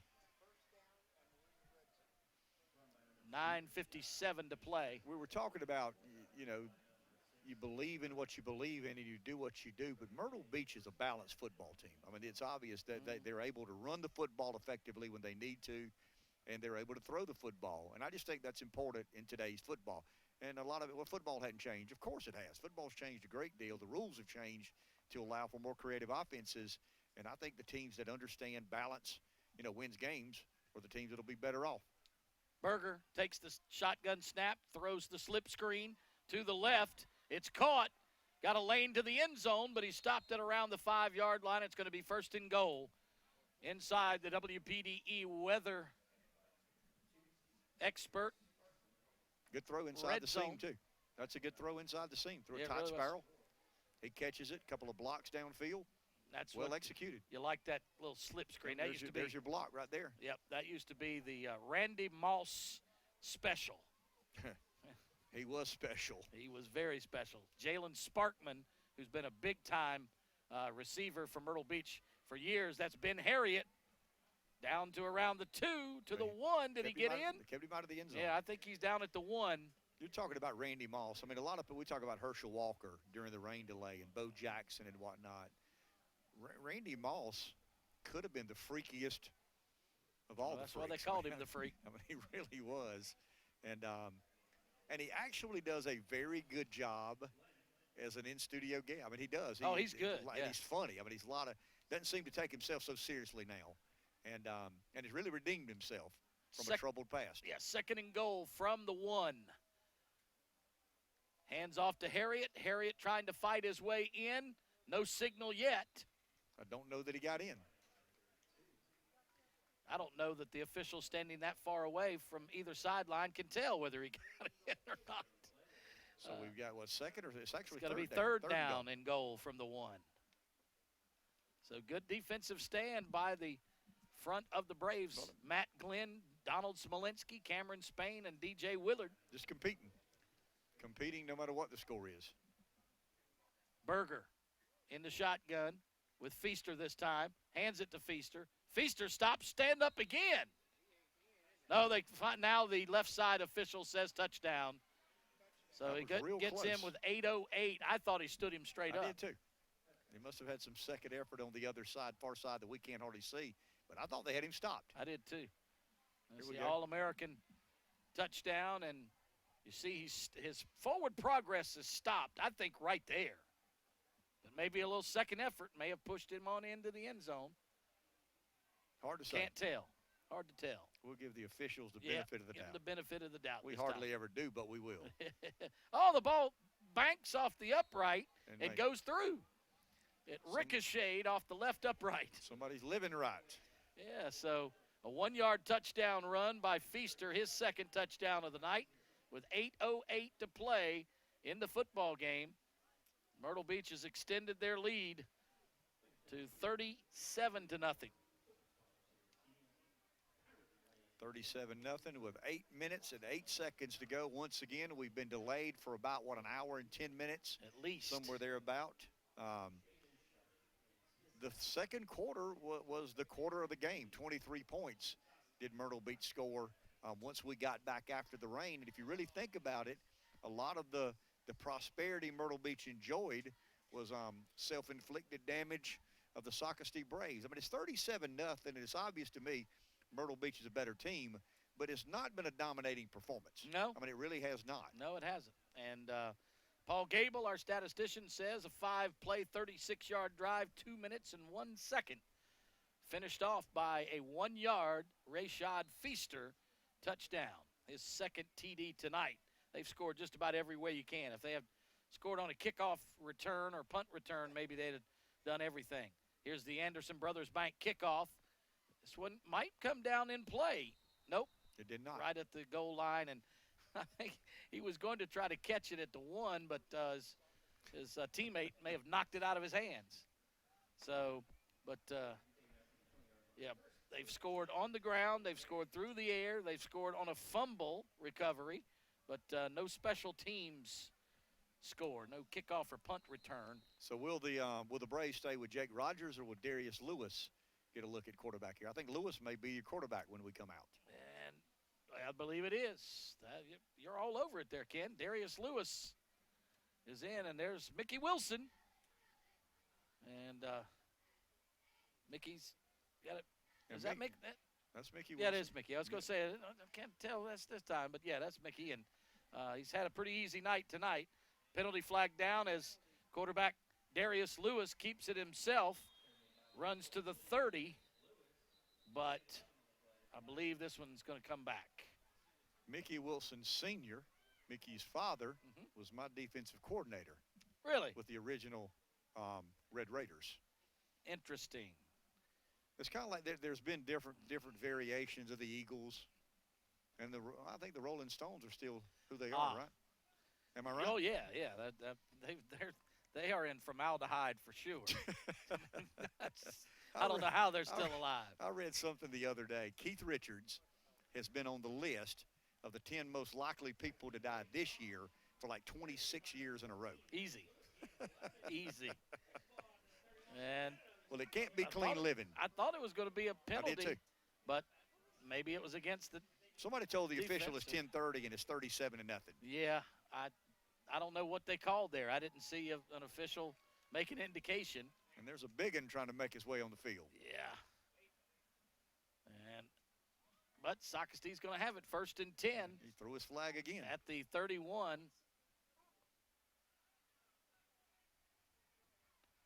Now he threw a flag before they ever even approached the football. And he hasn't indicated what the last penalty was about. And now is no penalty at all. No penalty. Twice. He's thrown his flag twice, and there's no penalty at all. So, 1st and 10 from the 31. Socastee, little read option, quarterback keeper. Darius Lewis, the 6-foot senior, who had been the starter in game 1 when they fell to West Brunswick 28-0. Little sportsmanlike there from Shamar Walker. Little pat on the helmet. It is. So I like that. Made a nice tackle, and then 2-yard gain makes it 2nd and 8. And Socastee playing a lot of different players, running in linemen back and forth. But they're now spreading it out again. 3 receivers to the right, 1 to the left, a single setback shotgun. But he sticks it in the belly of the running back and lets him take it forward to the 40. And that is going to be about a yard short of a first down. But they've actually done a good job of that. When you play the outs, like I said, you take the safeties out of the middle of the field and you create running lanes and opportunities, and safeties help in run support. And, 3rd and what, a yard? 3rd and a yard, yep. And that was the first carry from Chandan Paruchuri. Hope I'm pronouncing that right, Paruchuri. He's the only one that knows whether you did or not. Exactly. And, the slide down at the 40. His feet slipped out from under him. The knee went down at the 40, and I think he would have gotten the first down had he not slipped. He would have. He absolutely would have. And now you still got to go for it here. 6:29 to go. You're down 37, 4th, and probably a good yard. A good yard, yeah. Needs to get to the 41. But to your point, you got to be aware that you're in the sloppiest part of the field right now. Yeah, that's where from between the 40s or between the 35s really are the toughest part. And now out of the shotgun, and they draw Tyrone Miles offside. And that should give Socastee the first down. And it is offside. I haven't had a chance to do that yet this year. It's not offsides, it's offside because there's only one side you can be off of. So is there RBI or RBIs? I say RBIs because it's kind of an abbreviation. And you're a traditionalist? Yes. Okay. And I'm a traditionalist. Because I think grammatically correct would be RBI would be correct. That's true, but it's an abbreviation. If we were to say that offside was an OSS. No, that probably wouldn't work either. But we sound like there's 5 minutes and 30 seconds to go in a 37-0 game at 10:40 on a Friday night. Would you quit reminding me? It's been a lot of fun, though. I mean, and Yeah. once again, despite the circumstances and situations. Hey, we've stuck it out, baby, absolutely. just like they have. And the fans have as well. And our fans and our camera people. And there are a lot of 37-0 games that we go to that are just resounding defeats and victories. I mean, there's no question one team was just blowing the other off, the ball dominating the line of scrimmage. I never got that sense tonight. I mean, I was never in doubt as to whether Myrtle Beach. I think this has not been like a 37-0 game, really. I think Socastee has presented itself well. When it turned the football over, they were in the worst possible position. And like right here, they could have, done something on 1st and 10, but instead they take a 5-yard loss. But when they fumbled, it was picked up and run back for a touchdown. They fumbled, it was at the 1-yard line. They fumbled, and when they made mistakes, it came at the worst possible time. So it really wasn't the blowout that I really thought was coming. No, and running the sort of offense they do, it's hard to catch up with the chains. I mean, when you get 2nd and 13, it's a difficult proposition for a Socastee running the sort of offense they do. And but no, I've never had the feeling that one team was just blowing the other off the football. There's the fumble, and it's picked up by Myrtle Beach. It was tough. Darius Lewis was going for an extra yard, and someone reached in and raked the ball out, and it's picked up by Jerome Parker, who's had a huge night tonight. He was the one who picked up that fumble and ran it back 60 yards for a touchdown. And here's your HTC replay. Actually, a good run. I mean, it really was. Darius was a read option. Read option. He went straight up the middle, and it was just punched out. You got to lock it down, though. You can't let that punch take the ball, separate the ball from you. And that may have had a face mask in at the end there, and that wasn't called. But I think the officials are ready to go home like the rest of us as the clock winds down. Next week, we're going to be at Carolina Forest for the first time this year. We're going to see the Panthers take on these Myrtle Beach Seahawks in a nationally televised broadcast on Stadium Network. Slip screen again, this time for Myrtle Beach. Goes to Jalen Sparkman, and Sparkman picks up another Myrtle Beach first down. But two premier quarterbacks going up against one another next week. This Luke Doty from Myrtle Beach, Elite 11 quarterback committed to the University of South Carolina. And on the other side of the ball, Mason Garcia, who is committed to East Carolina. And because they offered him first, he could have probably gone anywhere he wanted to. And Carolina Forest throws it around to a bunch of wide receivers out there. And look at this run by Rashad Feaster. Feaster to the 5. And, yep, I think a penalty flag down at the 26-yard line is going to bring it back. And I think Feaster knew it. Yeah, he kind of slowed up and did a little skip move at the end, didn't he? But I think it was a hold. Yep. So brings it back. But so we're going to see a lot of exciting athletes next week. I think the nation will see a lot of exciting athletes to go with those quarterbacks.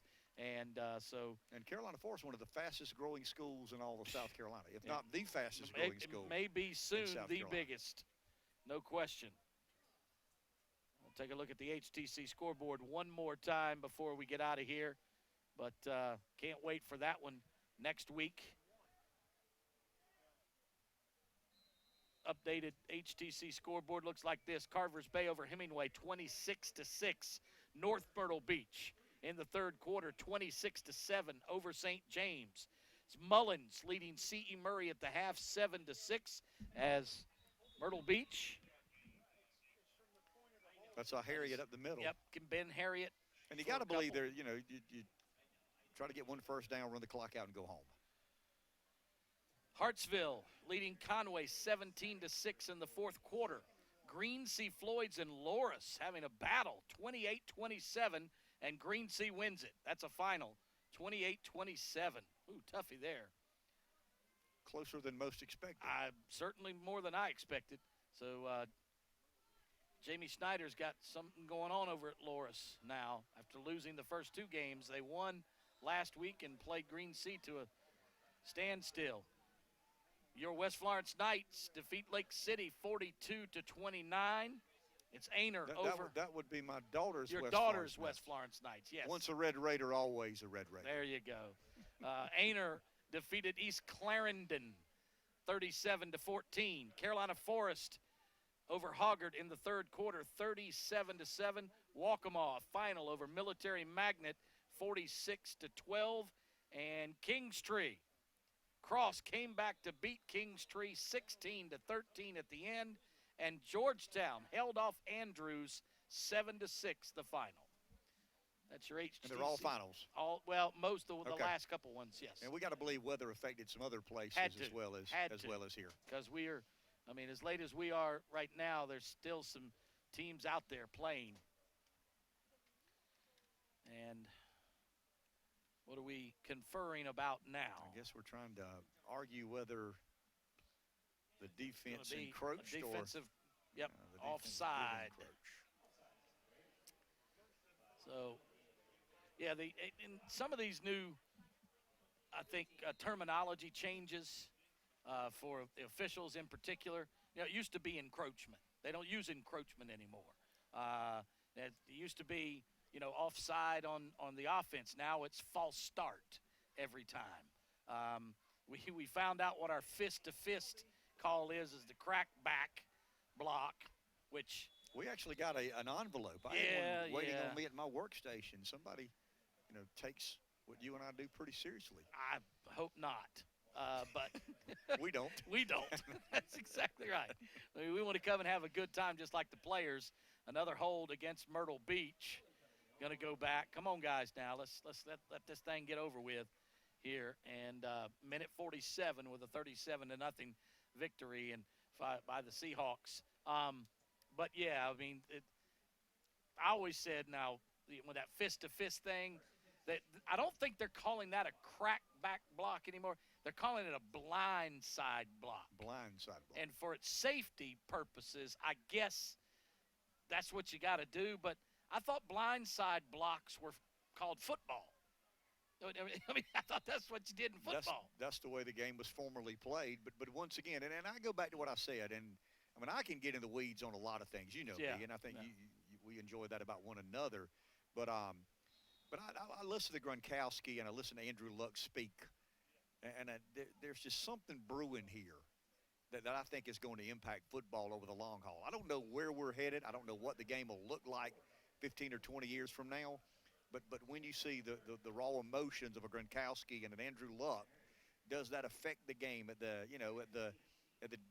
what do we call it, youth level, whatever? Mm-hmm. There are different divisions of youth football all over the grassroots. All over the country. Yeah, exactly. And I just, I worry for the game that I care deeply about. And I mean that sincerely. I love football. I enjoy playing it.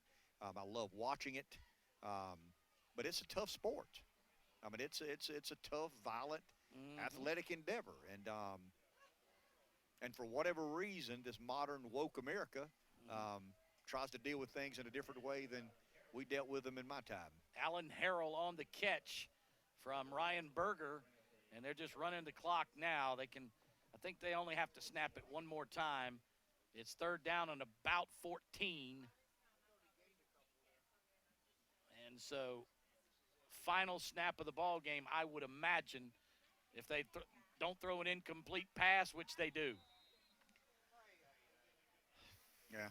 That's Tommy Riga was the intended receiver. And somebody threw a flag.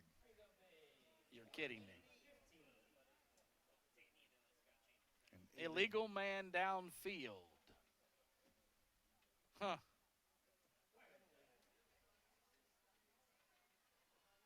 That's interesting. They're going to decline the penalty. I think I might as well. I doubt Myrtle Beach is going to. Now, I know they want to get this kid, Berger, some reps.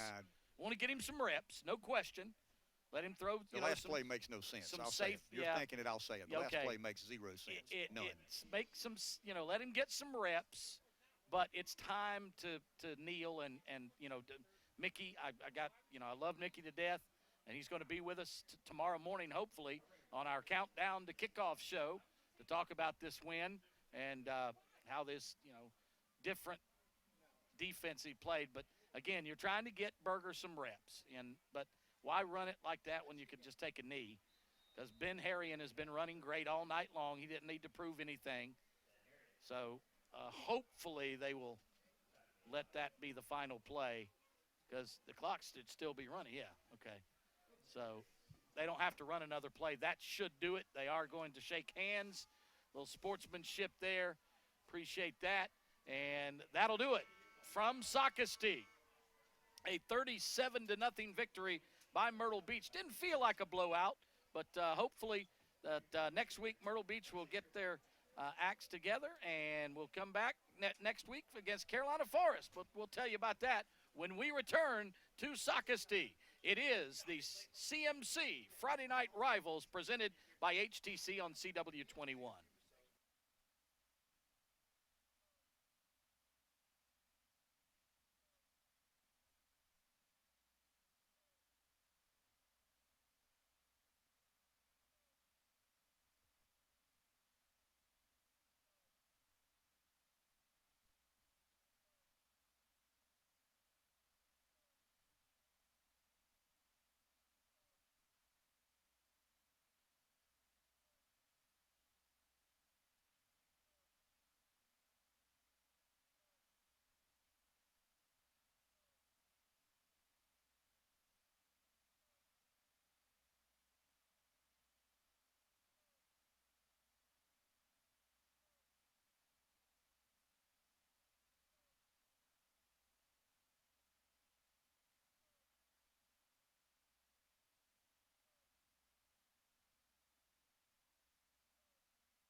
Back at Socastee High School on the Friday Night Rivals presentation on CW21.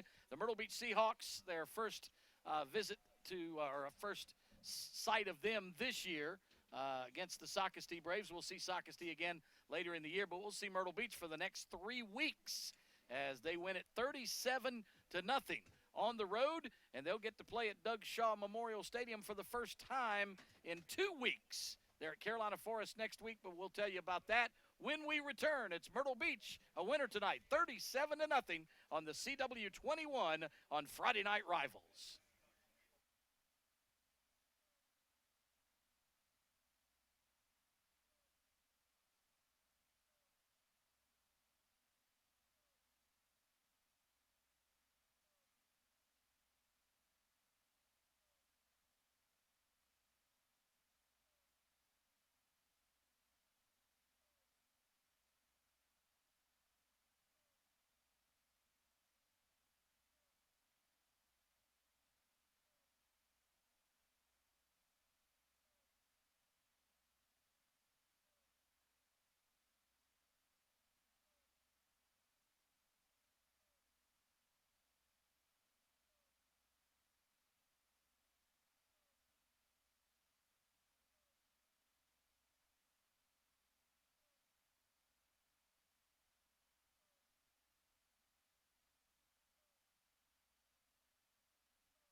Back at Socastee High School on the first play of the second quarter. The George Sink play of the game happened as Jerome Parker picked up a botched snap on a field goal attempt by the Braves and took it back 60 yards for the touchdown. And basically that was all that they would need tonight after kicking a field goal in the first quarter. That put them up 10-0 after the extra point, and they went on to a 37-0 win over Socastee, and the only score was in the fourth quarter. They added a 1-yard run from Feaster. That was the only score in the second half. We had a long delay in the pregame. We had a long delay midway through the second quarter, and then we had a short halftime. But now just before 11 o'clock here this evening, we get out of here with a Friday night rivals matchup between two of the biggest rivals in Horry County, if not the state of South Carolina, Socastee and Myrtle Beach. Ken, look forward to next week. Big national broadcast. We'll see two of the high-flyingest teams in Horry County and in South Carolina. It was 37-0 tonight, but it just didn't feel that way. It didn't feel No. like Myrtle Beach dominated Socastee like the score reflects and indicates. Yeah, absolutely. So, again, next week, be with us from Carolina Forest as the Myrtle Beach Seahawks will play visit to the Carolina Forest Panthers on Stadium Network. Tell a Friend, the national broadcast with the Sinclair Broadcast Group. For the entire Lucky Dog Television Productions crew and Ken Ard, I am Alan Smothers. Until next Friday night, I'm saying your final score, Myrtle Beach 37, Socastee nothing. So long, everybody.